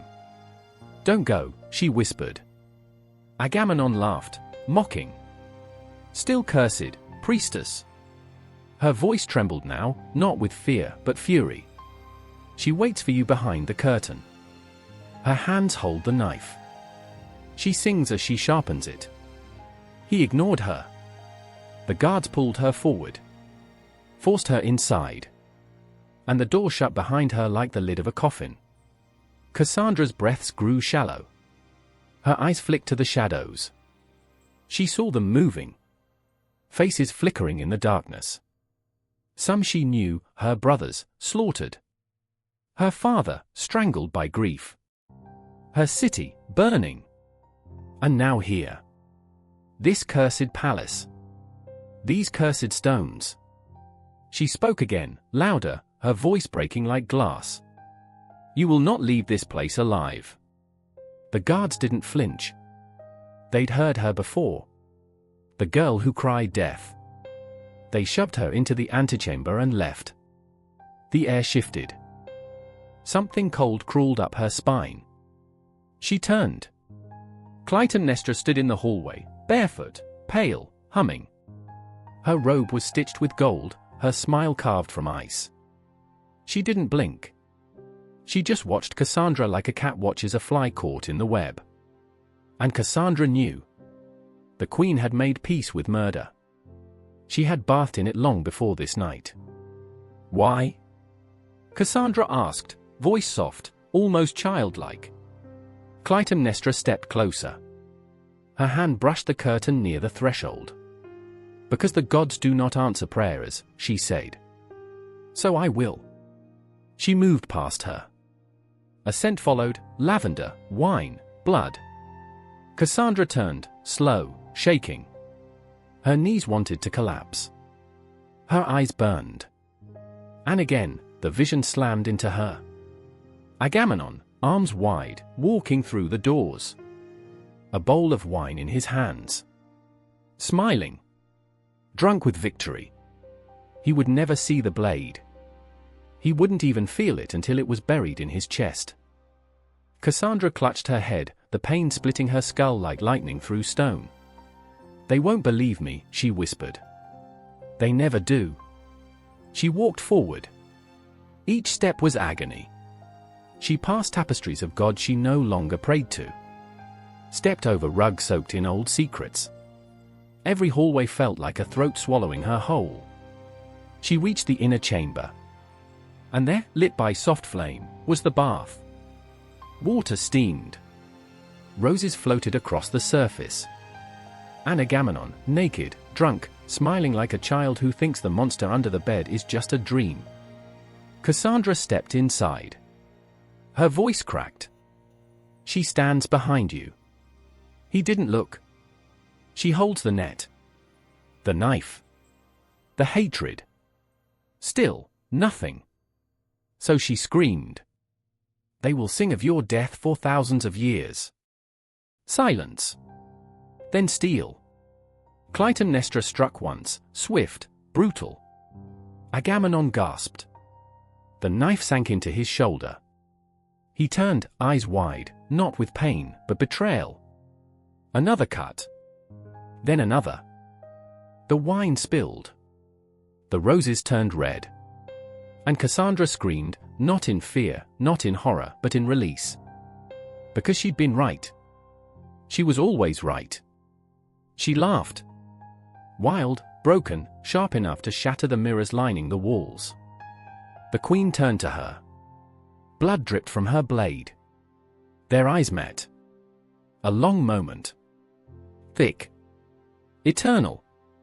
Cassandra nodded once. Clytemnestra stepped forward. No words passed. Just breath. Just understanding. The knife rose again. And the gods did not speak. Not this time. The ground did not cheer when his chariot rolled in. It groaned. The wheels split the dust like a wound tearing open, slow and raw, as the king of men returned to the house that no longer loved him. Mycenae did not sing. No garlands, no drums. Only a silence so heavy it bent the air around it. Agamemnon stood high on his chariot, draped in crimson robes that swayed like blood-soaked banners. Victory clung to him, rotting, regal, triumphant. His eyes scanned the palace walls, the gates, the faces carved into stone. He saw no faces watching. Only the statues. Still. Cold. Mocking. He did not smile. Behind him, Cassandra rode in chains. Her eyes never stopped moving. Not even once. They twitched, darted, widened, like they were chasing shadows only she could see. Her mouth pressed shut, trembling. She had screamed on the ship. She had whispered to the sea. She had begged the wind not to carry them to this place. But the wind didn't listen. Now they had arrived. Clytemnestra stood at the threshold. Her robe was flawless. Her face wore love like a well-fitted mask. The crowd, or what passed for it, shifted behind her like sheep sensing wolves in the grass. A few servants clapped. One old man raised his fist in salute. No one dared speak first. Agamemnon stepped down. His boot struck the stone with dull thuds, and each one felt like it echoed from the bottom of a grave. He walked toward her with open arms, dripping pride and warlust, his smile wide but brittle. He was ready to be worshipped. Clytemnestra bowed her head. A perfect queen. Then she raised her eyes, still soft, still gleaming, and her voice sliced through the stillness. "My king returns with glory," she said. But the wind shifted. And Cassandra flinched. Agamemnon reached for his wife, kissed her cheeks, inhaled her scent. Lavender, salt, iron. His fingers lingered too long on her waist. The crowd looked away. And still, Cassandra stared at the ground. Her lips began to move. No, no, no, soft. Barely audible. The guards tugged her forward. Her feet scraped the stone. Her chains rattled like bones shaken in a gambler's hand. Agamemnon gestured to her, chuckling. "A gift," he said. "From Troy." Clytemnestra's eyes flicked to the priestess. Her smile did not falter. But her fingers tightened around her robe. Just a twitch. Just enough. Cassandra froze. Her voice came again, louder now. "She's already dressed for mourning." Agamemnon frowned. "What did she say?" "She speaks madness," one of the guards muttered. Clytemnestra stepped forward, her hand brushing Agamemnon's shoulder. "Let the past rest," she whispered. "Come. The bath is drawn. The palace waits." Something in her tone was off, too smooth, too practiced. But Agamemnon only grinned wider. He didn't hear the steel beneath the silk. He didn't see the shadow in her eyes. He didn't notice the way the servants froze at the palace steps, their feet refusing to cross. He lifted his hands to the sky, to the silent gods who no longer answered him, and laughed. "I return victorious," he roared. Cassandra lowered her head. "I return to die," she whispered. Inside the halls, the air was thick. Not with incense, not with celebration. With waiting. With watching. The walls themselves felt closer, the ceiling lower, as if the house was closing in around them, inch by inch. Agamemnon shed his robe. His armor clattered to the floor. Gold, blood, bronze, discarded like old skin. He stepped into the bath, steam curling around him like breath on a mirror. Outside the chamber, Cassandra stopped walking. She looked up. Her eyes were clear now. Calm. Her lips parted, and this time her words did not tremble. She'll strike when the steam turns still. When his breath leaves his throat in a sigh. When he thinks he is safe. No one listened. The guards left her at the door. Inside, water splashed. A soft chuckle echoed. A wine cup clinked. Then silence. Then a single note. Like a harp string snapping. Cassandra blinked once. Twice. Then she smiled. But it was not a smile of peace. It was the smile of someone who has waited for pain to end, and finally hears the footsteps of death. In the chamber, Agamemnon stretched, let out a sigh that drifted up like mist. He didn't see her behind him. Didn't hear the blade slide from its sheath. Didn't feel the net until it was tight around his chest. He opened his mouth to speak. Too late. Steel plunged. Once. Twice. Again. The steam turned red. The king's voice gurgled, and then there was only the sound of water slapping the sides of the bath, gentle, soft, like rain tapping a tombstone. Outside, Cassandra stood alone in the hallway. No guards. No cries. Just silence. And behind her, the sky darkened. The birds stopped singing. Even the wind held its breath. The bath steamed, thick as breath from a dying god. Agamemnon leaned back, his arms stretched wide across the edges of the stone. His skin glistened with oil and heat. The war had stripped him raw, but in this moment, he felt untouched, pure in his return, unchallenged in his glory. The water licked his shoulders, warm, silent, deceptive. The kind of warmth that whispers safety before it swallows you whole. He closed his eyes. And she watched. Clytemnestra stood behind the curtain. Not trembling. Not hesitating. The blade in her hand didn't shake, it pulsed, alive, as though it could already taste the blood it would drink. Her gown was still clean. But not for long. The room was too quiet. Even the servants had vanished like ghosts fleeing a cursed shrine. He shifted slightly, unaware of the breath behind him, the heartbeat so near. He sighed, a long, satisfied exhale. It was the last sound of peace he would ever make. Then she struck. The net came first, woven, weighted, wicked. It dropped from above, from shadows, from nowhere. It wrapped around him like fate catching up with pride. He jerked, startled, but it was too late. The silk was soaked in treachery, and it bound him tighter the more he fought. He opened his mouth. She didn't let him speak. The first blow cracked bone. Steel slammed into flesh with a sound that wasn't a sound, it was a scream trapped in metal.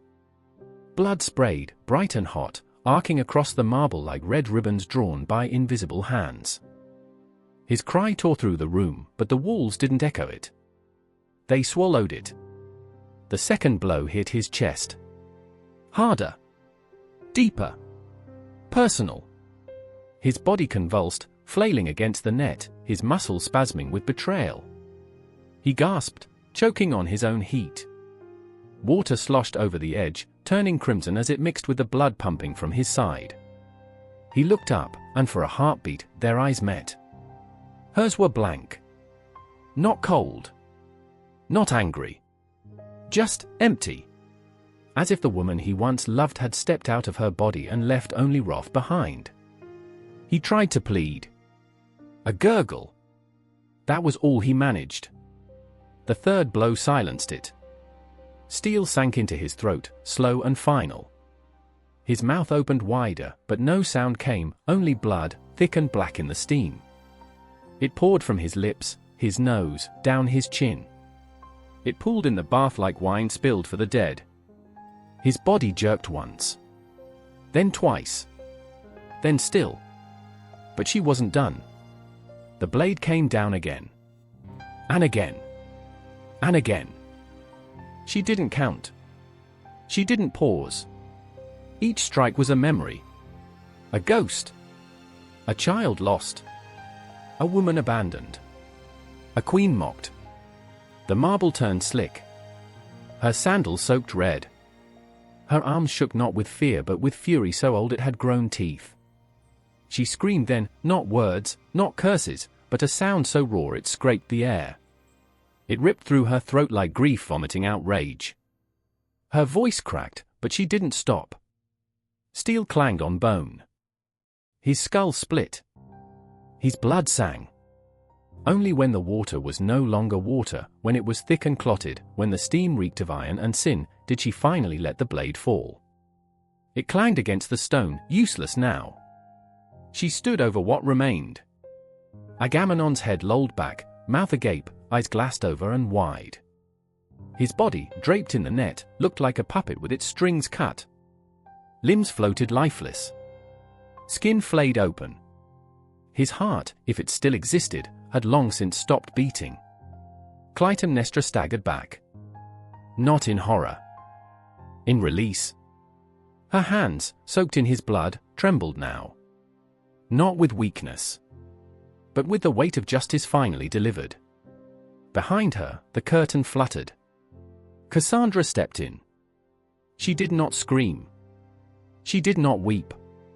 She only nodded, slow, solemn, as if this moment had already played in her mind 100 times. Her eyes never blinked. Her lips whispered something inaudible. Clytemnestra turned to her. Their eyes locked. No words. None needed. The priestess stepped closer to the corpse, the king, the fallen god. She touched the bath's edge with her fingertips. The blood clung to her skin instantly, as if welcoming her. She closed her eyes and mouthed one last name. Then she walked forward. Toward the same fate. And Clytemnestra didn't stop her. She stood barefoot in the blood. Not by accident. Not out of madness. She wanted to feel it, warm, thick, real. It wasn't enough to watch him die. She needed to stand in it. The same way she had once stood in the doorway, screaming for her daughter, begging the soldiers to let her go. The same way her knees buckled when the sails vanished into the horizon, taking Iphigenia to a god who would never love her as much as her mother did. Her voice didn't tremble now. Not anymore. He slaughtered her, she said. The words didn't echo, they landed flat, heavy, final. He kissed her goodbye. Promised her marriage. Promised her a future. And then, he slit her throat like an animal. Her nails scraped the wall. No one answered. Not because they disagreed, but because no one dared. Do you know what it's like, she hissed, to hold her tunic after? Still warm. Still soaked in her blood. My child. My baby. And when I screamed, when I ripped my face off in grief, they told me it was for the war. For the wind. She laughed, but it wasn't laughter. It was teeth and bile and old rage crawling up her throat like a curse that refused to die. They built bonfires for him when he returned. Gold poured at his feet. And my child's bones lay in the dirt of Aulus, unmourned. She never even screamed when he did it, they say. He cut her so clean. The silence thickened. Clytemnestra stepped forward, her gown dragging across the stone like a funeral dirge. He called it a sacrifice, she spat, but it was murder. It was a king proving he could kill anything, even his own blood. He broke something in the world that day. And he thought he could come home and be loved. Her eyes flicked to the body still floating in the bath. Do you see him now? The mighty Agamemnon? The war hero? Her voice coiled, low and venomous. He thought my arms were still open for him. That I would forget. That I would welcome him with silks and wine. That I would kiss the lips that kissed her goodbye before the blade fell. She knelt by the bath. Her hand reached into the water, trailing through the crimson waves. I prayed, she whispered, for a god to strike him. To punish him. But none came. They all watched and did nothing. She pulled her hand back. Blood clung to her skin like a second glove. So I became the god. Every word after that was a thunderclap. I gave him a bath. In the blood of what he did. I wrapped him in nets, the same way he tangled our family in death. I carved the truth into him with the same care he used on her. And when he stopped breathing, the world finally made sense again. She stood, slow and measured, like a storm-gathering wind. I loved him once, she said. That's the worst part. I loved him. I gave him my body. My heart. My throne. And when he needed something more powerful than love, he took our daughter instead. The sky outside the palace had gone grey, the clouds pressing low against the roof like gods holding their breath. I counted every day he was gone. And every day, I remembered the blood on that altar. I remember the silence that followed. The empty rooms. The dreams where she called out to me. And then I heard he was bringing home Cassandra. Her voice cracked like glass. A prophetess, she snarled. Another woman. Another toy. He dragged her here, chained like a gift. Like a trophy. He wanted to bring her into my bed. Into my home. And still he believed he would be safe. She turned to the shadows. Would you have forgiven him? No answer. The walls held their breath. I told myself I would wait, she whispered. That I'd let him sleep first. That I'd smile and feed him and let time rot him from the inside out. But when I saw him in that bath, when I saw his shoulders relax, when he closed his eyes like he deserved peace, her breath caught. I couldn't. I wouldn't. A tear rolled down her cheek. It wasn't soft. It was fire turned to salt. He thought I was weak because I wore a crown instead of a sword. Because I waited instead of waged war. But I did what the gods wouldn't. I made him answer for her. For all of them. She walked to the center of the room. Her feet painted red with each step.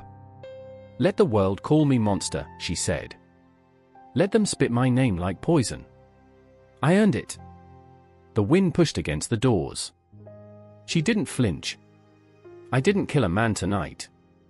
I buried a lie. And then, footsteps. Soft. Hesitant. She turned. Arrest stood in the doorway. Eyes wide. Face pale. The sun. The silence. The reckoning. And she did not blink. The body was still warm when Aegis thus touched the crown. His fingers hovered, just for a breath, then curled around the cold metal like a serpent wrapping its coils around prey. Blood had dried in patches on the floor beneath him, a rust-red halo where Agamemnon's skull had cracked against the marble. The scent of iron clung to the air, thick and sickening. Aegis thus inhaled it like incense. This was not a coup. This was revenge ripened and served raw. Outside, Mythology did not yet scream. Not yet. The people still slept beneath soot-stained ceilings, unaware their king had been bathed in death, that his final gasp was choked out beneath his own palace roof. But the silence, it carried something now. A pulse. A promise. The kind of silence that held its breath before thunder. Clytemnestra stood in the corner, blood painting the rim of her gown, her eyes cold as stone soaked in winter rain. She didn't speak. She didn't need to. Her silence burned. Her face, unsmiling, unbroken, said everything. He moved toward her. Not with love. Not with lust. With power coiling in his spine like wildfire.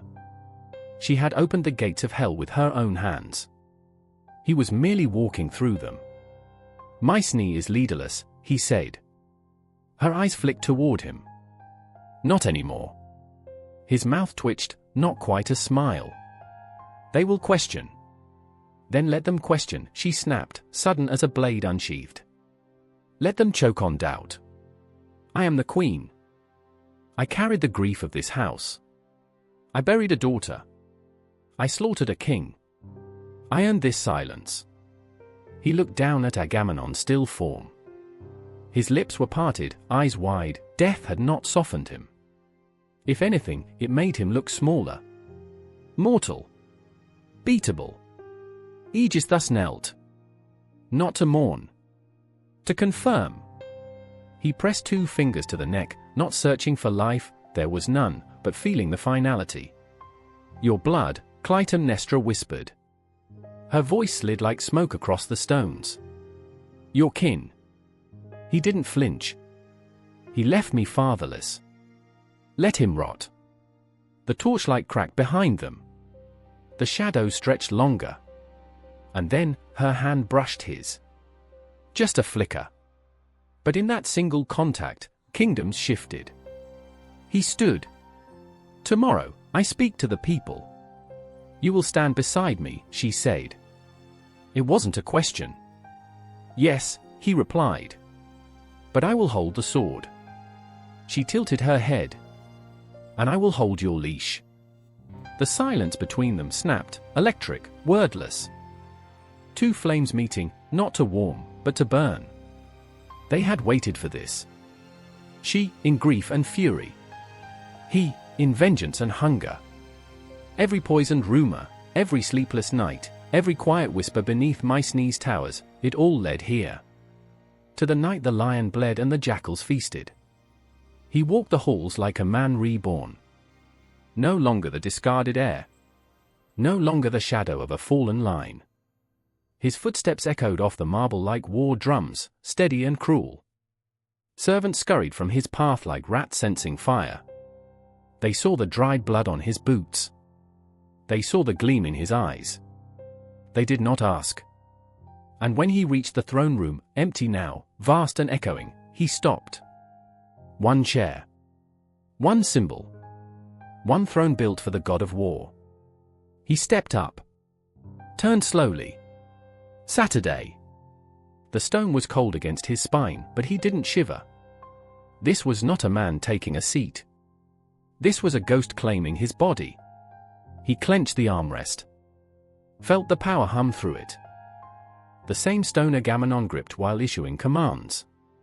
The same seat where victory and blood were traded like coin. His jaw tensed. He would never be a shadow again. She entered like thunderclouds, silent but soaked in storm. Clytemnestra walked to the dais without bowing. Without blinking. She did not acknowledge the throne. Only him. You wear it easily, she said. I wear it rightfully. Her eyes flicked once more to the blood on his boots. Then she turned away. The people will need a reason. They have one, he said. Their king brought war and ruin. He sacrificed their sons to the gods. He sacrificed your daughter. He earned this end. And what about Cassandra? She asked, sharp as a thorn. She screamed the future before it bled from her mouth. She was a curse. And now she is quiet. Clytemnestra's lip twitched. You were always so good at silencing things. He didn't answer. He didn't need to. Silence was a blade, and he had wielded it since birth. Outside, the first whispers began to rise. Messengers, servants, soldiers, moving in confusion. The gates of the city remained closed, but the scent of blood was thick enough to climb walls. The people would not sleep through this night. Mycenae would wake up hungry. Let them ask questions, Aegis thus said. Let them clutch their pearls and wail for the king they once feared. Tomorrow, we tell them the truth. Not the soft kind. The kind that hurts. Clytemnestra's eyes narrowed. And if they rebel? His smile was winter itself. Then we remind them who we are. She watched him. Not as a lover. Not as a partner. As a weapon she had sharpened for years. The throne room held its breath. Lightning clawed the sky. And then a scream. Far off. At first. Then another. Then more. The city had learned the truth. Agamemnon was dead. And in the palace, seated in his place, Aegis thus smiled. Not because he was king, but because he had become the storm. The earth did not shake when Agamemnon died. But Electra did. She felt it in her marrow, a sudden stillness in the air, as if the gods themselves had stopped breathing. The moment it happened, a coldness crawled up her spine, and she dropped the clay bowl she was holding. It shattered like her heart, shards clinking across the stone in a cruel echo of her father's final fall. She stared at her trembling hands, the tremor not stopping. Something had gone horribly wrong. The palace halls were quiet now, too quiet. A kind of silence that didn't sleep, it waited. It lurked. She ran. Through corridors that had once hummed with power, past servants who turned away, eyes heavy with guilt or fear. No one told her. They didn't have to. The blood was still on the walls. And the scent, that scent. Burnt metal. Wet death. It clung to the pillars, to the curtains, to her throat. He was gone. Her father. Murdered not by invaders, not by fate. By his own wife. Her mother. She reached the throne room and stopped. Her breath hitched. She couldn't move. Clytemnestra stood there, regal, cold, wicked. Beside her, the vulture in human skin, Aegis thus. He sat on Agamemnon's throne like he'd been born into it, hands resting like a god pretending to be merciful. Their eyes met. Daughter and mother. There was no warmth. Only war. You killed him, Electra whispered. The words tasted like acid. Clytemnestra didn't blink. He deserved it. Electra's voice rose, sharp and shaking. You carved him like meat. In this house. With that man beside you. He brought it on himself. He killed Iphigenia. He brought ruin. You could have screamed. You could have wept. You could have mourned her with me. But you slit his throat and let a coward sit on his bones. Aegis thus stood. Watch your tongue, girl. Electra looked at him with eyes that were pure fire. I'll rip it out of your skull before I ever bow to you. He stepped forward. Clytemnestra held out a hand. Leave her. For now. Electra turned and walked away, her fists clenched so tightly her nails drew blood. She didn't cry. She didn't sleep. She went to the tomb before dawn, every dawn. She knelt where the earth held her father, speaking to the stones like they could carry her rage straight to the underworld. And across the sea, Orestes heard her scream. He did not know why, not at first. But his dreams began to bleed. Every night, he saw a throne painted red. He heard his sister's voice echo through black corridors. He saw a sword in his own hand, dripping with the blood of someone who once kissed him goodnight. When the messenger came, silent, shaking, eyes wide like he had seen a ghost, Orestes did not need to hear the words. He knew. His father was dead. His mother had become a butcher. His birthright, stolen by the bastard who had poisoned their house since birth. Orestes left in silence, a bag slung across his shoulder, the gods heavy in his ears. He returned in shadow. Not as a boy. Not even as a man. But as vengeance walking on two legs. He entered the city as the sun bled over the horizon. No fanfare. No horns. Just footsteps. And fate. Electra was at the tomb. She always was. When she looked up and saw him, older, darker, eyes rimmed with grief, she did not smile. She simply stood and pressed her forehead against his. Their silence was louder than any scream. They had become twins in rage. I saw it, he said. In dreams. I lived it, she whispered. She has to pay. She will. They crept through the halls like memories, quiet, forgotten, furious. The wall still wept. The blood had dried, but not disappeared. It lived in the cracks. It cried in the silence. They reached the throne room before the sun had fully risen. Clytemnestra turned first, slow, almost graceful. Her eyes widened. But she did not look away. My son, she said. My father's killer, Orestes replied. I gave you life. And took his. You were a child. You don't understand. I understand perfectly. Aegis thus stood, reaching for his blade. He was fast. But Orestes was faster. The dagger hit Aegis thus square in the chest before he could breathe. His mouth opened to scream, but only blood poured out. He fell. Hard. Dead. Just like that. Orestes didn't flinch. Clytemnestra did not run. Her face did not break. She stepped down from the dais. Each step slow. Measured. Her eyes never leaving his. You would kill your own mother. I already buried my father. I nursed you. I rocked you to sleep. You carved open the man I called a hero. I had reasons, Orestes. Reasons you will never understand. Then explain them to the shades in Hades. He raised the blade. Her voice didn't shake. If you do this, the gods will curse you. You will never rest. You will never sleep again. He hesitated. One breath. One. Then Electra's voice, soft, like a ghost, spoke behind him. She murdered everything. And Orestes brought the blade down. Blood burst like a scream across the marble. She crumpled. Her eyes locked on his till the last second, defiant to her final breath. And then, silence. But not peace. Orestes dropped the blade. His hand shook. Electra stared at the floor, her lips pale, her throat dry. The throne room stank of blood. Again. The same walls. The same scent. Different ghosts. Orestes looked at the throne. He did not sit. He turned away.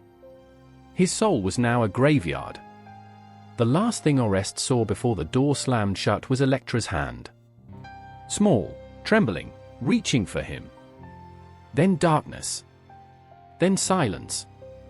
He was 5. Too young to understand death, too old to forget betrayal. They dragged him through the palace before the sun had risen, not even bothering to let him say goodbye to his sister. The air smelled like iron and old stone. A cloak was thrown over his head like he was something shameful. A secret that needed to vanish before it screamed. He didn't cry until they were miles from Argos. Not when he was pulled from his bed. Not when his nurse sobbed behind her hands. Not even when a servant muttered, "The boy must go. The king is dead, and the queen won't risk him growing teeth." But when the mountains swallowed the sun and he was left with strangers in a land where his name meant nothing, the tears came. Quiet. Bitter. Endless. Phocis was cold. The stones were sharp. The people looked at him with pity, not loyalty. He hated it. He hated their soft voices. He hated their fake smiles. He hated the way they treated him like a wounded animal. And most of all, he hated the weight of the name he wasn't allowed to say aloud, Agamemnon. The man they stole from him. They taught him swordplay, archery, politics. But nothing filled the void. Nothing soothed the hunger. The boy who arrived broken grew tall with rage in his ribs. His eyes, once wide and wondering, became knives. His silence was louder than any scream. He was not being raised. He was being forged. Back in Argos, Electra did not sleep. Not really. She closed her eyes, but rest never came. How could it? Her brother, the last light in her cursed house, was gone. Stolen like her peace. She watched the moon each night and begged it to bring her dreams of him. But all she saw were thrones covered in blood. They left her in that palace with her father's murderers. They thought she would break. They thought they could tame her. But Electra learned how to hold a dagger in her smile. She learned to nod when spoken to bow her head, to whisper yes, mother, even as her soul roared vengeance. She learned patience. Every time Clytemnestra walked past, draped in stolen power, Electra imagined plunging a blade into her back and whispering, "Do you remember his face when you struck?" Every time Aegis thus touched the arm of the throne, Electra clenched her fists until her nails broke skin. She was not free. She was not safe. But she was watching.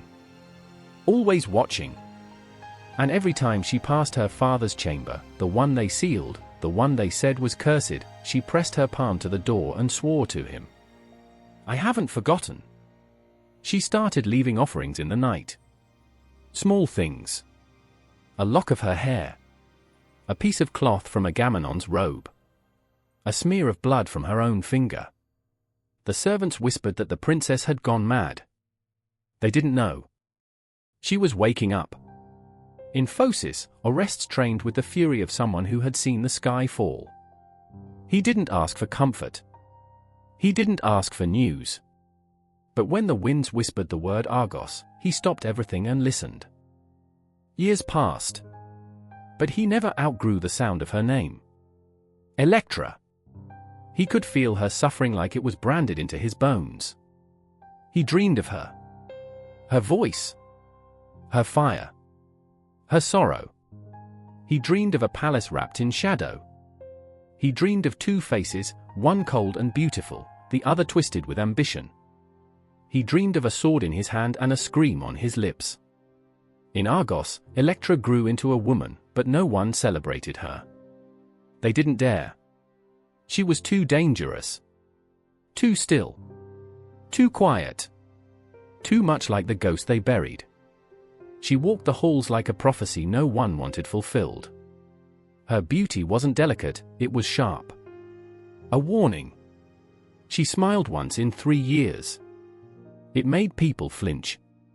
Her mother sent spies to follow her. She led them in circles. Sometimes, she whispered her father's name just loud enough for them to hear. She wanted them afraid. Because fear meant cracks. And cracks meant power. Orestes, in Phocis, began to feel a pull. Something rising in his chest. A storm that wouldn't stop. He took long walks at night, barefoot across stone, whispering to the air like it could carry his words across oceans. Wait for me. I'm coming. I remember. And Electra, alone, always alone, lit a candle every night. Not for comfort. For communication. A flicker in the dark, a message to a brother stolen from her too soon. She stared into the flame and murmured, "Don't forget." Every time her mother laughed, Electra's teeth clenched. Every time Aegis thus held court, she memorized the way his guard stood. She learned the creaks in the floor, the weak points in the walls, the rhythm of the guard steps. They thought she was silent because she was broken. But silence can be a weapon. A storm does not scream before it hits. Orestes reached manhood with calloused hands and eyes that had seen too much. He never told the others what he planned. He didn't need to. They could feel it in the way he stared at his blade. In the way he never looked at the stars anymore. In the way he never smiled. He was not meant to live quietly. He was born in blood, and he would return in fire. And one night, without a word, he was gone. Vanished into the dark. Back in Argos, Electra felt it. Before the wind changed. Before the guards grew nervous. Before the priestess screamed. She felt it in her chest. A thunderclap that only her soul heard. She stood at her father's sealed chamber and whispered, "It's time." Then turned and walked away. The oracle's chamber was still. Too still. No wind. No breath. Not even the sound of dust settling. Just the hollow silence of something watching. Orestes stood at the center, bare feet on cracked stone, his heart pounding like it wanted out. The scent of burnt herbs clung to the air, sharp, bitter, ancient. Shadows coiled like snakes around the pillars, and somewhere in that choking stillness, the god moved. Apollo did not speak with a voice. He spoke with fire in the veins. Orestes buckled. His knees struck stone. His hands clawed at the ground as his bones screamed. Then came the voice, low, terrible, beautiful. Not like a whisper. Like a command sewn into his blood. Strike. He didn't ask who. He didn't need to. He saw it. Her face. His mother's eyes the moment she raised the axe. Her lips curled in triumph as his father bled like an animal at the altar. He saw Aegis thus standing behind her, smiling like he owned fate. The vision twisted. Then came another face. Electra's. Waiting. Orestes screamed, and the sound split the room. He came out of the trance gasping, as if ripped from drowning. Sweat soaked him. His mouth tasted of metal. The priestess wept beside him, muttering prayers through shaking hands. Apollo had touched him. Branded his soul. This wasn't revenge anymore. It was duty. But even gods leave stains. As he stumbled out of the oracle's chamber, the ground trembled beneath his feet, not the land, but something deeper. Something older. Something buried in shadow and time. The Erinyes had heard. And they were coming. They never needed to be called. Blood called them. Kinslaying was their feast. Their music was the heartbeat of guilt. Their eyes never blinked. Their claws never dulled. And they had waited centuries for a soul like his. Orestes felt them first in his sleep, waking with his throat raw, his fingers twitching like he'd been strangled by smoke. He saw them in flickers. In the corners of his eyes. Wings like rotting silk. Faces carved in suffering. Eyes without mercy. But he didn't stop. He could not. Every step toward Mycenae was a war between terror and duty. Every time he closed his eyes, he heard the god again. Strike. The road was long. But hatred made it shorter. Vengeance gave his feet wings. At night, he carved the names of his parents into the earth. One to remember. One to condemn. He stared into the fire and whispered promises. Not to the gods. To his father. To the ashes no one dared honor. The stars offered no comfort. They burned cold, indifferent. Even they turned their gaze from what he planned. In Argos, the days stretched thin. Electra counted time not in hours but in heartbeats. Her face was calm, but her bones ached with waiting. She moved through the palace like a ghost in flesh, unseen, unheard, but never unaware. She left the gate unlatched. She bribed a servant to spill oil near the inner wall. She whispered to the kitchen girl about which guards were drunk by dusk. Every act was a thread, and she pulled each one taut. Until the night something changed. The crows were restless. The air smelled of coming thunder.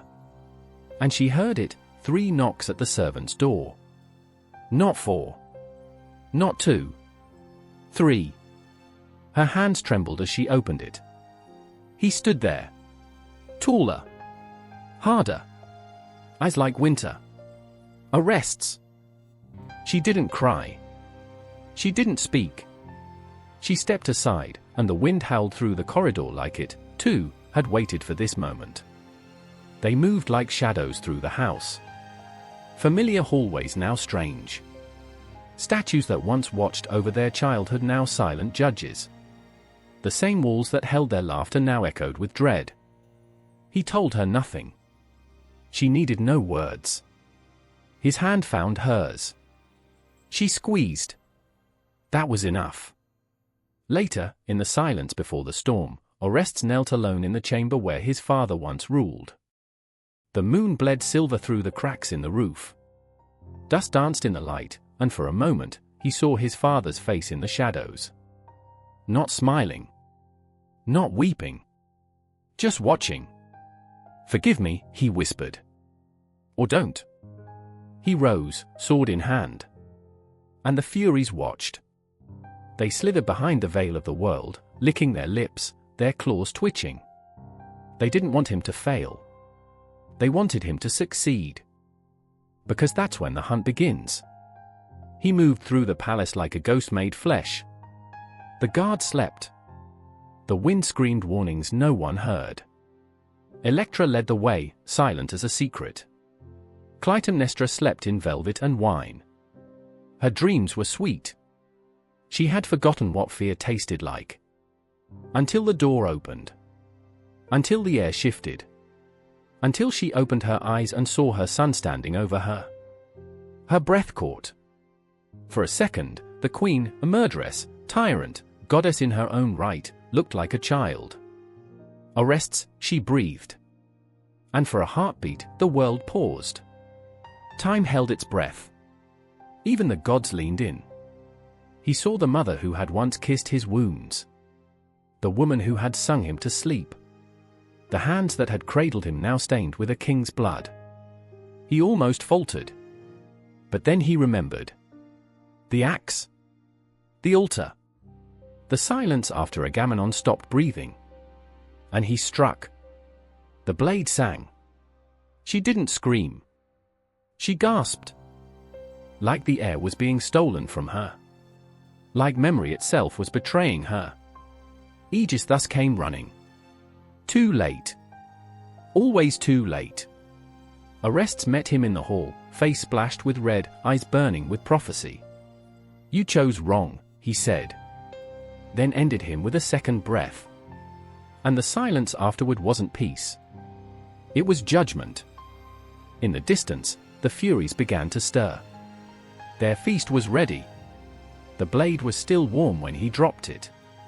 Clytemnestra's blood hadn't dried yet. It clung to his hands like a second skin, thick, dark, accusing. The air around him pulsed with something unnatural, like a breath being held too long, like the whole world was waiting to scream. And then it started. Not from the sky. Not from the earth. But from within. A whisper, thin, jagged, ancient. One voice. Then two. Then too many. A chorus of broken-throated laughter, of sobbing that clawed at the ribs. The Furies had arrived. Orestes fell to his knees. He didn't cry. He shook. There was no light in the room. Only the faint glow from a fallen oil lamp, flickering like a dying heartbeat. Shadows grew teeth. The silence shattered. He clutched his head, trying to push out the sound, but it was inside him. She was still staring at him. Clytemnestra. Mouth open. Eyes wide. No rage. No mercy. Just knowing. He tried to look away. Couldn't. Her lips still moved in his mind. Words she never spoke, but he heard them. You are mine now. Aegis thus had died easier. Quick. Clean. A mistake. He should have made it last. But Clytemnestra, she refused to die in silence. Her death rang through the bones of the palace. It echoed through the halls like a curse carved in marble. She died like a queen, defiant, unforgiving. She took a piece of him with her, and she wasn't finished. The moment he pierced her heart, time fractured. The gods turned their faces. And the things beneath the world opened their eyes. He left the chamber staggering, his steps unsure, his mouth dry. Every torch flickered as he passed. Every wall seemed to breathe. The blood on the floor followed him, not with footprints, but with whispers. Electra watched him from a distance. She didn't speak. Her eyes said everything. Pride. Terror. Sorrow. She had wanted this as much as he did. But now the weight belonged to him. She was free. He was marked. The courtyard was silent. Too silent. Not even the dogs barked. Not even the wind dared speak. He dropped to the ground, breathing hard. The stars above offered no comfort, cold and far. He searched the sky for Apollo. The god did not answer. Only the earth did. The Furies crawled from the cracks. Orestes screamed, but no sound left his throat. They were not creatures. They were punishments made flesh. Their faces were cracked masks of grief. Their hair writhed with serpents. Their breath stank of ancient tombs. And their eyes, those eyes, were filled with centuries of unwept rage. They didn't walk. They dripped. Dripped out of the shadows, out of guilt, out of time itself. One touched his chest. He froze. It felt like ice and flame and grief all at once. His heart skipped, then raced, then stopped, then begged. They didn't need to kill him. They just watched. And he started to fall apart. He ran. Not to escape. There was nowhere to go. But his body fled while his soul burned. He ran through the city like a man set on fire. People saw him, screamed his name, reached for him, but their hands turned to ash when he passed. To them, he looked haunted. To him, they looked like mothers. Every face became hers. Every whisper sounded like her last breath. He collapsed by the river. The stars above him spun like a crown of blades. His mouth opened, dry and cracked, as he begged for silence. But the Furies sang. They sang lullabies of vengeance. They sang his mother's name. They sang the screams of every bloodline broken by justice. He clawed at the ground, ripping up grass, dirt, fingernails. He banged his head against the stone until his vision blurred. But the visions kept coming. Clytemnestra standing at his cradle, singing. Clytemnestra kissing his forehead the night he first held a sword. Clytemnestra, covered in blood, smiling as his father died. Clytemnestra, eyes wide with disbelief, calling his name. My son. He begged Apollo to take it back. He begged death to finish what he started. Neither answered. Only the Furies did. And they never stopped watching. He slept, sometimes. But even dreams betrayed him. He'd wake choking, gagging on her name. He'd see her, not as she died, but as she lived. The mother. The murderer. The mirror of himself. The palace behind him became silent once more. But no one celebrated. They had feared Clytemnestra. They feared Orestes more. Because they knew what he had done. And they knew what followed him. He tried to wash the blood from his hands. He used water. Wine. Fire. Nothing worked. The stains weren't red anymore. They were black. Like the eyes of the Furies. Like the rot beneath his soul. He began to hear them even in the wind. He saw them in the shimmer of water. In the glint of metal.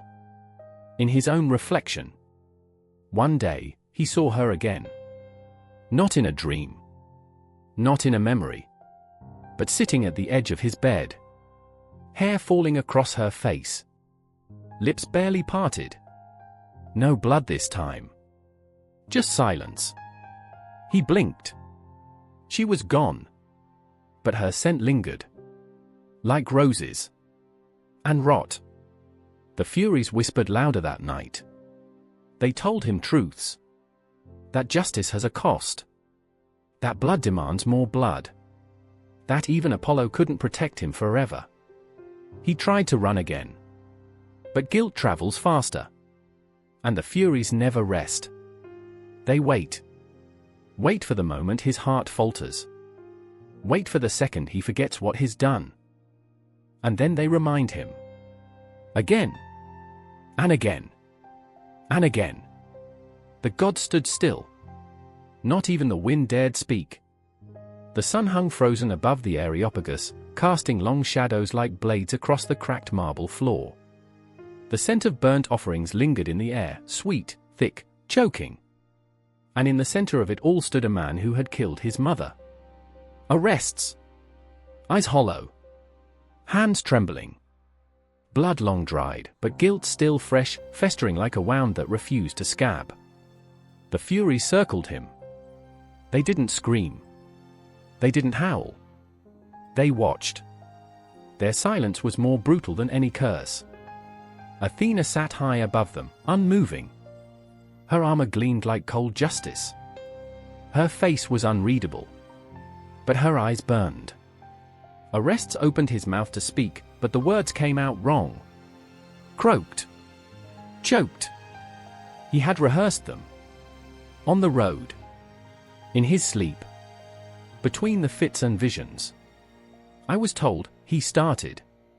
The Furies hissed. No words could soften what he had done. No god, no law, no dream. He had slaughtered the woman who bore him. He had held her heart in his hands. And yet he dared to plead. Apollo stepped forward, radiant, untouchable. Justice, he said. Justice for Agamemnon. But his voice no longer commanded silence. Even the wind recoiled from him now. The air in the court turned sharp, metallic, cruel. The Furies bared their teeth, their faces crawling with ancient hunger. Justice, they rasped. What justice wears the face of matricide? Each word landed like a whip. They turned to Athena, cloaked in silence. Shall we let this man walk free? They asked, their voices like nails on stone. Shall sons now rise against their mothers with the blessing of Olympus? The goddess did not blink. Orestes looked up at her, desperate, small. I was told, he whispered again. Told to strike. Told to avenge. His voice cracked. I didn't want it, a lie. A truth. A blur. He had wanted it. In the rage. In the dark. When the screams from his father's ghost became louder than thought. He had wanted her to die. And now he stood on the edge of the world, waiting for a god to decide if his soul would be torn to shreds or given back to his body. Athena stood. The earth seemed to hold its breath. She stepped down, slow, deliberate. The sound of her sandals echoed louder than thunder. "I will vote," she said. Then silence. And then the stones listened. And in that stillness, Electra stood far from the court, alone, as always. Her body rigid, her fingers curled against her robe. She couldn't look at him. Not her brother. Not the boy who had once clung to her hand when monsters came in the night. He had done it. He had finished it. But something had shattered in the act. Her home was gone. Her parents were corpses. The throne sat empty, drenched in betrayal and blood. And now the gods argued over the remains.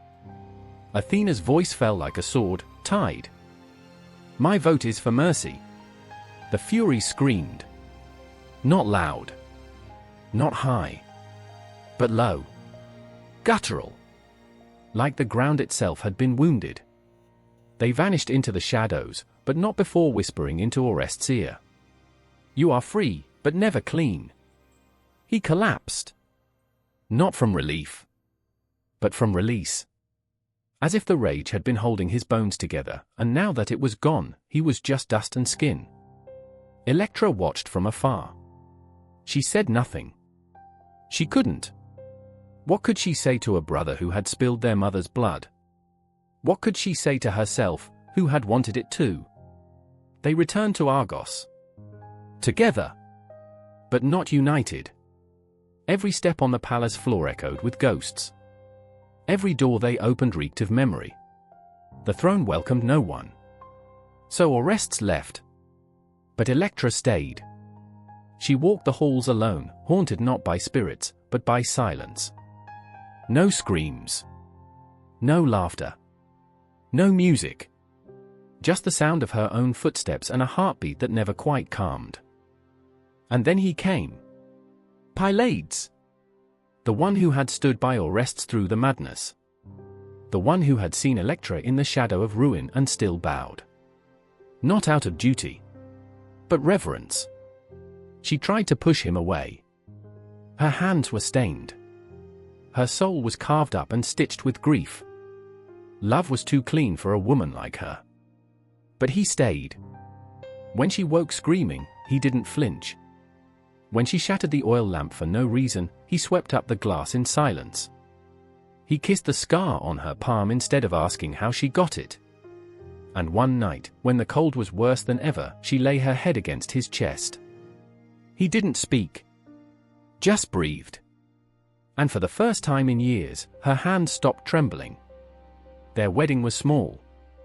No garlands. No harpists.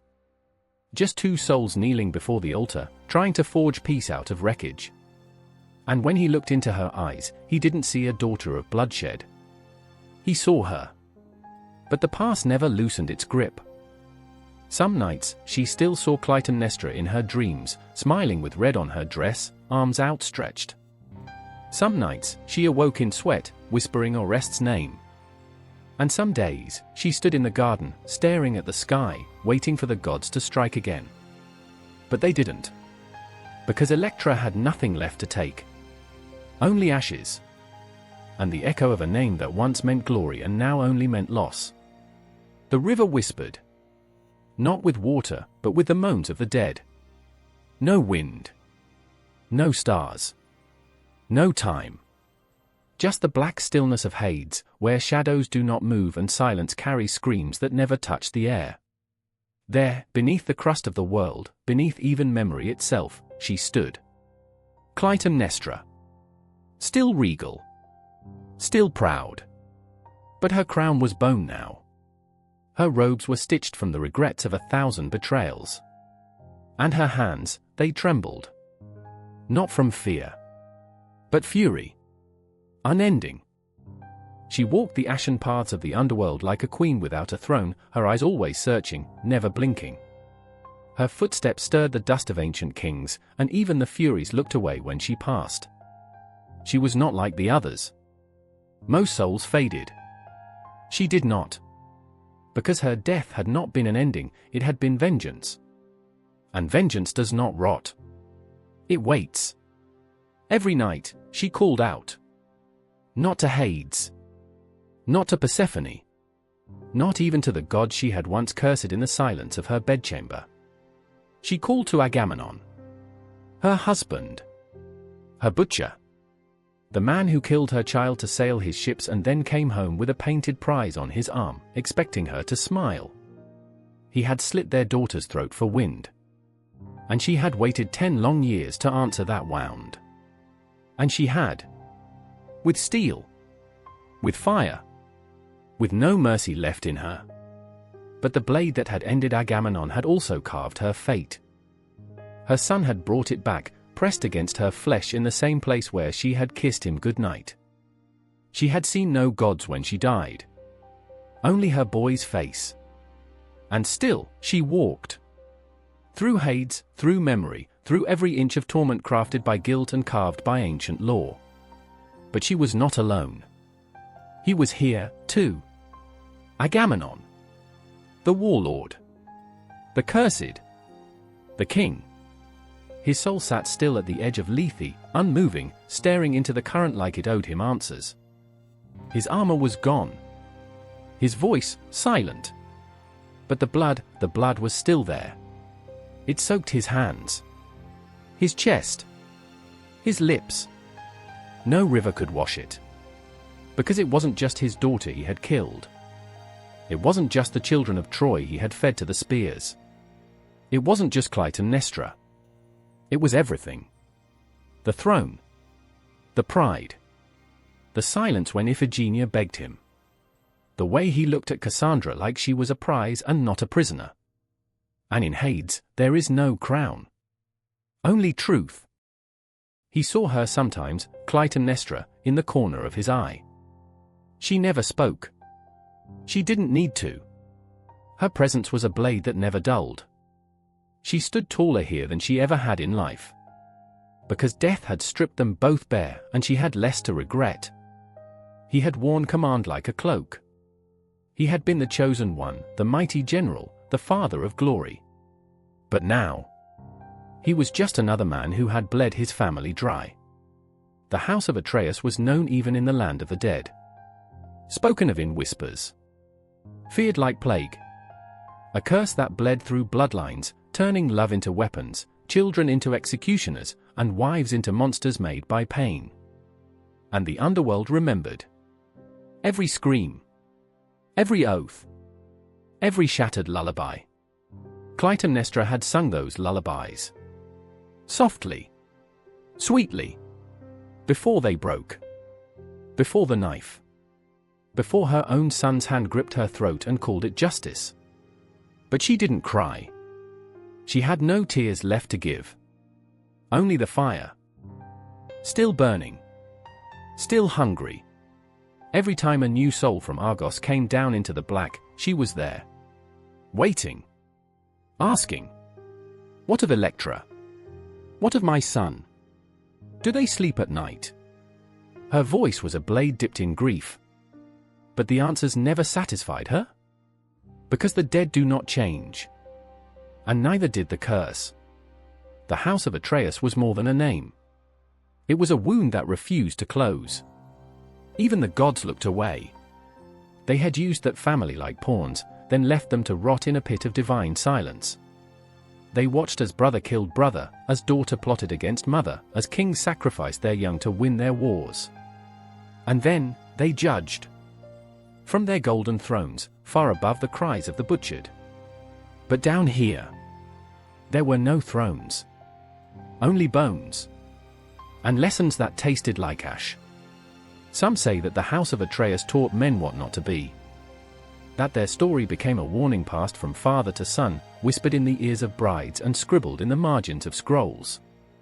But down in the black, Clytemnestra knows better.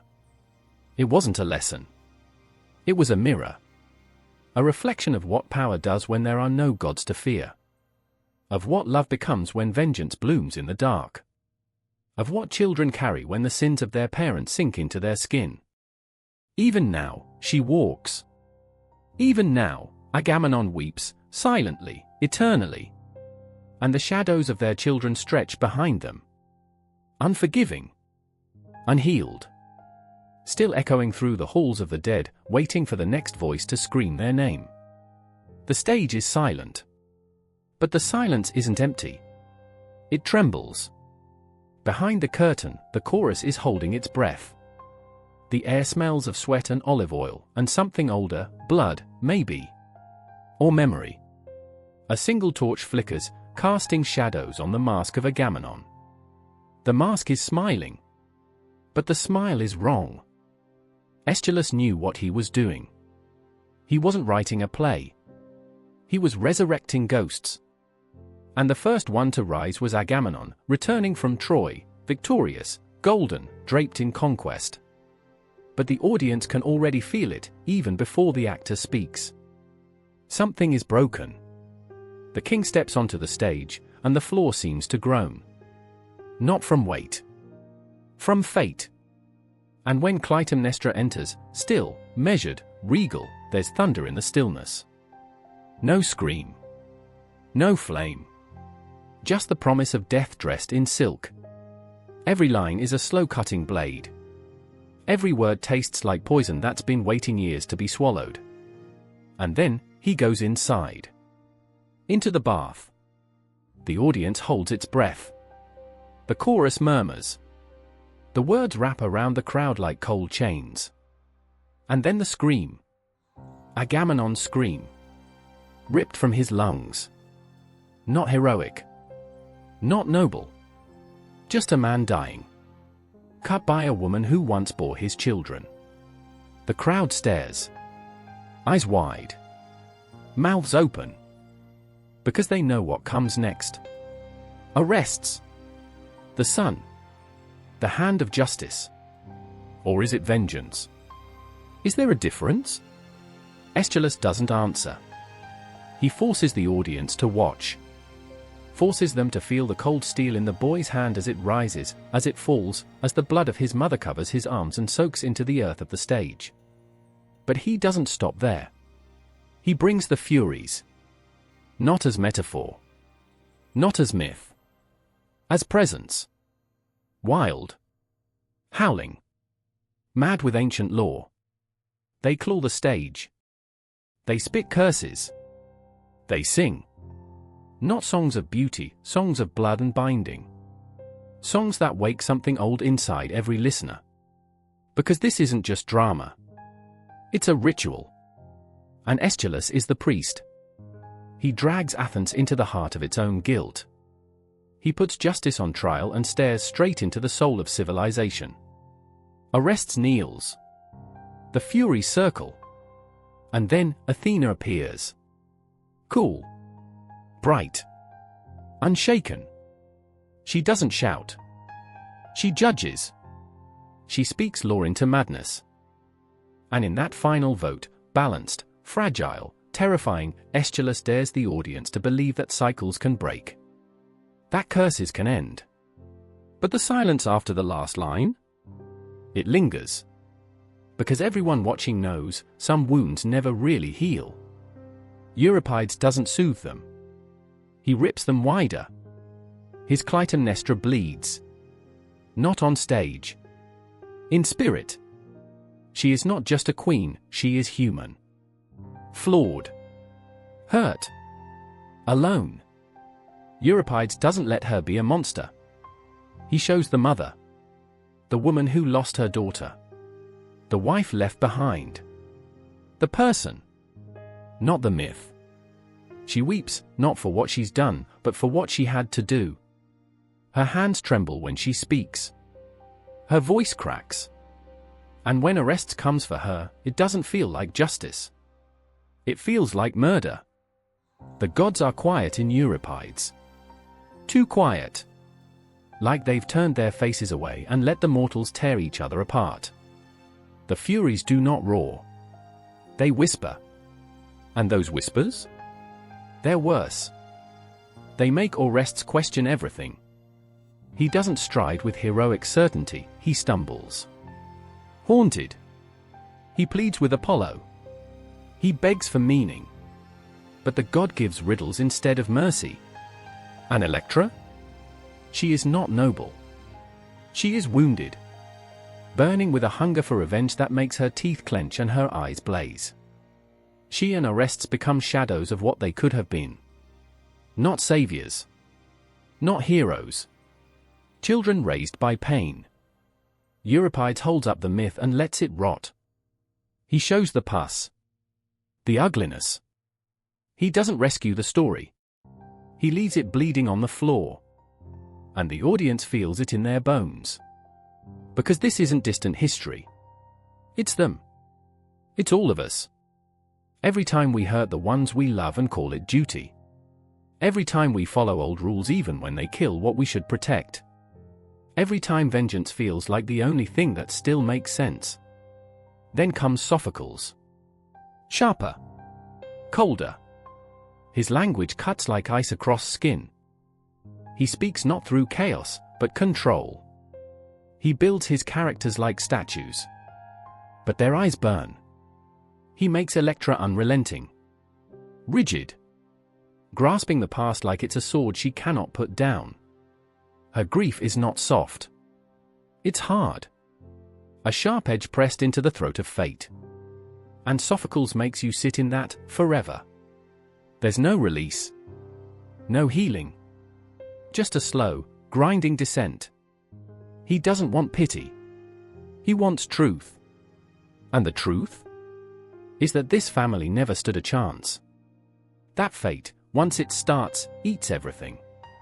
That sometimes, no god comes to save you. No trial makes it right. No goddess balances the scales. Sometimes all that's left is the story. And the story hurts. It was never written for comfort. It was written in blood. Etched into the marble of tragedy. Echoed across the cracked walls of amphitheaters where thousands sat and saw themselves in the tears of kings and the screams of children. They didn't watch for entertainment. They watched to remember. Because forgetting? Forgetting is what starts the curse again. And somewhere, just off stage, a blade waits. A scream, sharp, ragged, breaks the stillness of Mycenae's palace. But no one moves. Not yet. The servants know that sound. It isn't pain. It's release.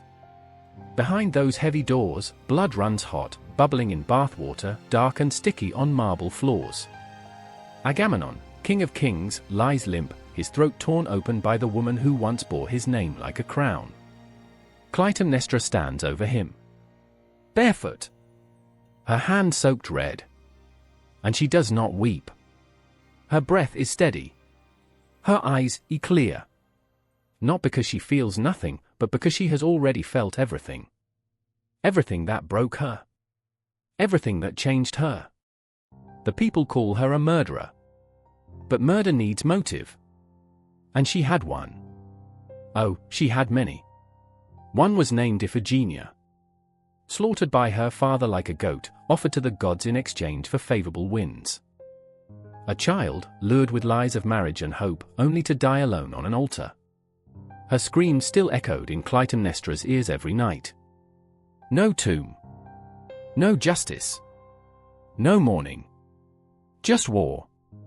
Just glory. Just Agamemnon, drunk on conquest, returning home with another woman in chains, Cassandra, a stolen prophetess, another insult to the queen who waited with teeth clenched and nails bitten raw. So she sharpened her grief. She turned pain into purpose. She killed him, not from madness, not from evil, but because no one else would. And still, they call her monster. But what else do they call a woman who won't stay silent? A man may kill in war and be honored. But a woman who dares to choose her own justice? She's cursed. Even now, centuries later, her name crawls on the tongues of those too afraid to face the truth. But listen closely. Not to what the poets say. To what she says. She never hides. She confesses. Not with shame, but with fury. I struck him. Twice. And he fell. Her words are knives, but not thrown wildly, they are aimed. And every syllable shakes the stones of Olympus. Because Clytemnestra didn't break the law. She broke the order. The one written by men. By gods. By fate. And now the sky cracks open with a question that never sleeps: was she a villain? Or was she just the only one brave enough to answer the curse with fire? But fate is never quiet in Greek tragedy. It slinks through bloodlines. It creeps behind choices. It waits. And when Orestes returns, sword in hand, it whispers again. Kill her. Kill your mother. Make it right. But what is right when you're born to vengeance? What is free will when your name was carved into prophecy before your first breath? Orestes doesn't choose. He obeys. He does what Apollo tells him. He does what the curse demands. He drives the blade into the womb that bore him. And he too screams. Because fate is cruel, yes. But it's not loud. It's subtle. It pretends to be choice. But it's a trap. The gods say, this is justice. But who speaks for the soul torn in two? Who speaks for the man who kills the only person who ever called him child? Clytemnestra was never free. Bound to a man she didn't choose. Trapped in a marriage sealed with political blood. And when her daughter was taken, fate just smiled and turned its head. So she rewrote the script. And for that, she paid. Not just with death, but with her name, dragged through time as a warning. Don't speak. Don't act. Don't fight back. Or become her. But still, her voice rises through the cracks of time. Even when buried under layers of judgment, under generations of retelling, it calls. Because something in her silence aches. Because something in her rage feels right. And fate knows. It wraps around these lives like invisible chains. But there are moments, shimmering, breathless moments, where choice fights back. When Clytemnestra lifts the axe. When Orestes hesitates. When Electra screams at the gods. Not from reverence. But from betrayal. Because what god allows such ruin? What god watches mothers die and sons go mad? And yet, they still pray. Still plead. Because the thought that there is no plan? That the blood has no meaning? That's worse. And so, they blame fate. Or they cling to it. But maybe fate isn't a god. Maybe it's just a shadow. Passed from father to son. From mother to daughter. A cycle dressed in sacred words. And maybe the only true act of free will is to break it. Even if it costs everything. Even if the world calls you evil. Even if no one remembers you kindly. Because Clytemnestra wasn't waiting for history's approval. She was waiting for her husband to come home. And when he did, she ended the lie. With steel. With rage. With purpose. And the gods were silent. The doors groaned open like a throat choking on its final breath. He stepped into his palace, robe trailing, crown heavy, pride heavier. Agamemnon, lord of war, hero of Troy, bringer of ruin, returner of blood and bronze. But no gods welcomed him. No golden trumpets. Only the faint drip of water, or was it blood, from the ceiling above the marble bath. He didn't notice. He never noticed. Because men like him don't hear warnings. They hear only praise. Even when it's poison. He thought the war had ended. He thought 10 years of slaughter would earn him peace. He didn't see the silence of the palace for what it was, a trap, coiled like a serpent in the walls he once called home. That's the thing with men who call themselves kings. They think they stand above consequence. But fate listens. And fate remembers. So does Clytemnestra. He brought Cassandra with him, Cassandra, cursed to speak truth no one would believe, shaking, whispering warnings no one could hear. She saw it all. She saw the blade before it fell. She saw the blood before it touched the floor. She saw him, naked in his arrogance, still blind even as death kissed his throat. Agamemnon's first mistake wasn't in Troy. It was at Aulis when he slit his daughter's throat for wind. A sacrifice dressed in duty. He called it necessary. Called it fate. But it was choice. He made the choice. And it followed him like a shadow too wide to escape. He burned cities. He took trophies. He came home not a husband, not a father, but a butcher in a king's robe. And he thought he'd be welcomed. He thought love would wait. He thought a woman could carry 10 years of silence without bleeding from the soul. But the gods gave him no absolution. And Clytemnestra gave him justice. Not the kind sung by priests. Not the kind etched in scrolls. The real kind. Steel in flesh.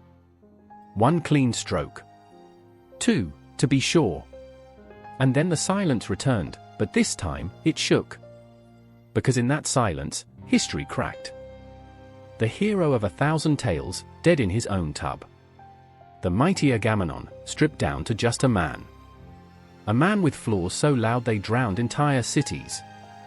He could command ships. But he couldn't read his wife's eyes. He could lift a sword. But he couldn't hold a child. And so he lost both. His downfall wasn't sudden. It was earned. Each step into arrogance carved the path beneath him. Each choice sealed one more brick in the tomb he didn't know he was building. And when it crumbled, there was no tragedy. Only silence. Only the echo of everything he refused to see. But Clytemnestra, her story didn't end with the blade. It began. Because somewhere, a Roman poet wrote her name with trembling hands. Not as a queen. Not as a killer. But as a warning. Seneca saw her in shadows, Mater Dolorosa, the sorrowful mother turned executioner. She haunted the stage like smoke, her rage coiled beneath every word, her grief too large to fit inside human skin. She wasn't a woman anymore. She was myth. Euripides tried to shame her. Others tried to excuse her. But no one could ignore her. She slipped through every century, cloaked in blood and brilliance. In Renaissance halls, her name echoed with guilt and grandeur. In Gothic novels, she whispered from behind tapestries. And in modern fiction, she burns. Still. Burns with the fire of every woman told to smile through grief. Every mother told to forgive the unforgivable. Every voice silenced by the golden armor of hero. Writers keep returning to her, not to praise, not to condemn, but because she won't disappear. She stares back from the page. As if to ask, what would you have done? If your child's body was left at an altar? If your pain was dressed up as madness? If the man who destroyed you walked in wearing a crown and dared to call it justice? Clytemnestra doesn't beg for sympathy. She dares you to look. And that's what makes her dangerous. Not the knife. Not the blood. But the truth. The truth that Agamemnon failed his family long before she failed him. The truth that kings can be wrong. That heroes can bleed. That justice isn't always noble. Sometimes, it's feral. Sometimes, it doesn't look like scales and blindfolds. Sometimes, it looks like a woman who's had enough. And the world keeps writing her, over and over, as if understanding her might undo what she did. But you don't understand a storm. You survive it. And when the wind dies down, and the walls stop shaking, and you crawl out from under the wreckage, she's still there. Not waiting. Not weeping. Just watching. Because even now, Clytemnestra walks through fiction like a ghost with unfinished business. And Agamemnon? He lies still. Still arrogant in memory. Still wrong in every retelling. Still blind, even now, to how his own hands drew the line between king and corpse. And it is not over. A shovel strikes the earth, and the sound isn't soft. It rings, sharp as bone breaking. Dust spills upward like a soul leaving a body. The heat is unbearable. The silence, worse. Then it appears. A mask. Golden. Grinning. Eyes hollow. Mouth frozen in mockery or terror, it's hard to tell. They say it's Agamemnon. They say they found him. But there's something wrong with the silence in the dirt. Something wrong with the way the earth swallows the truth. Because myths aren't meant to be buried. They rot in the open. This isn't a story carved into stone for glory. This is blood, real blood, soaked into walls that don't speak, only scream. The Mycenaean palace looms over the bones like a forgotten god. Broken columns. Charred clay. A throne room that once decided the fates of men and women alike now swallowed by dust, by time, by the arrogance of men who thought their names could outlive guilt. But the guilt is still here. In every scorched tablet. In every lion-headed fresco. The war was real. The sacrifices? Real. The children offered to winds? The women taken as spoils? The palaces set ablaze, not by gods but by greed? Real. They wore power like armor. And still, their walls fell. Because power doesn't last. But pain does. You can feel it under your feet when you walk the grounds of Mycenae. Like the ground itself is angry. The myth speaks of gods. But the ruins speak louder. They say, this happened. Not with the same names. Not with the same glory. But the bones match the legend. The burned layers match the betrayal. The weapons found weren't ceremonial, they were soaked in war. And the grave circles? Tight. Small. Made for royalty, yes, but also for secrets. Secrets that burn. There were women buried beside warriors. Some with slashed ribs. Some with crushed skulls. There is no poetry in that. Only consequence. But then there's the fire that doesn't fade, the idea that this wasn't just blood and dust. This was justice. The Greeks didn't write myths to entertain. They wrote them like warnings. Agamemnon's death wasn't just a twist in a family drama. It was balance. A sacrifice to an older law. Older than kings. Older than gods. Revenge was ritual. It wasn't chaos. It was structure. They called it Dike. Justice. But justice had a twin.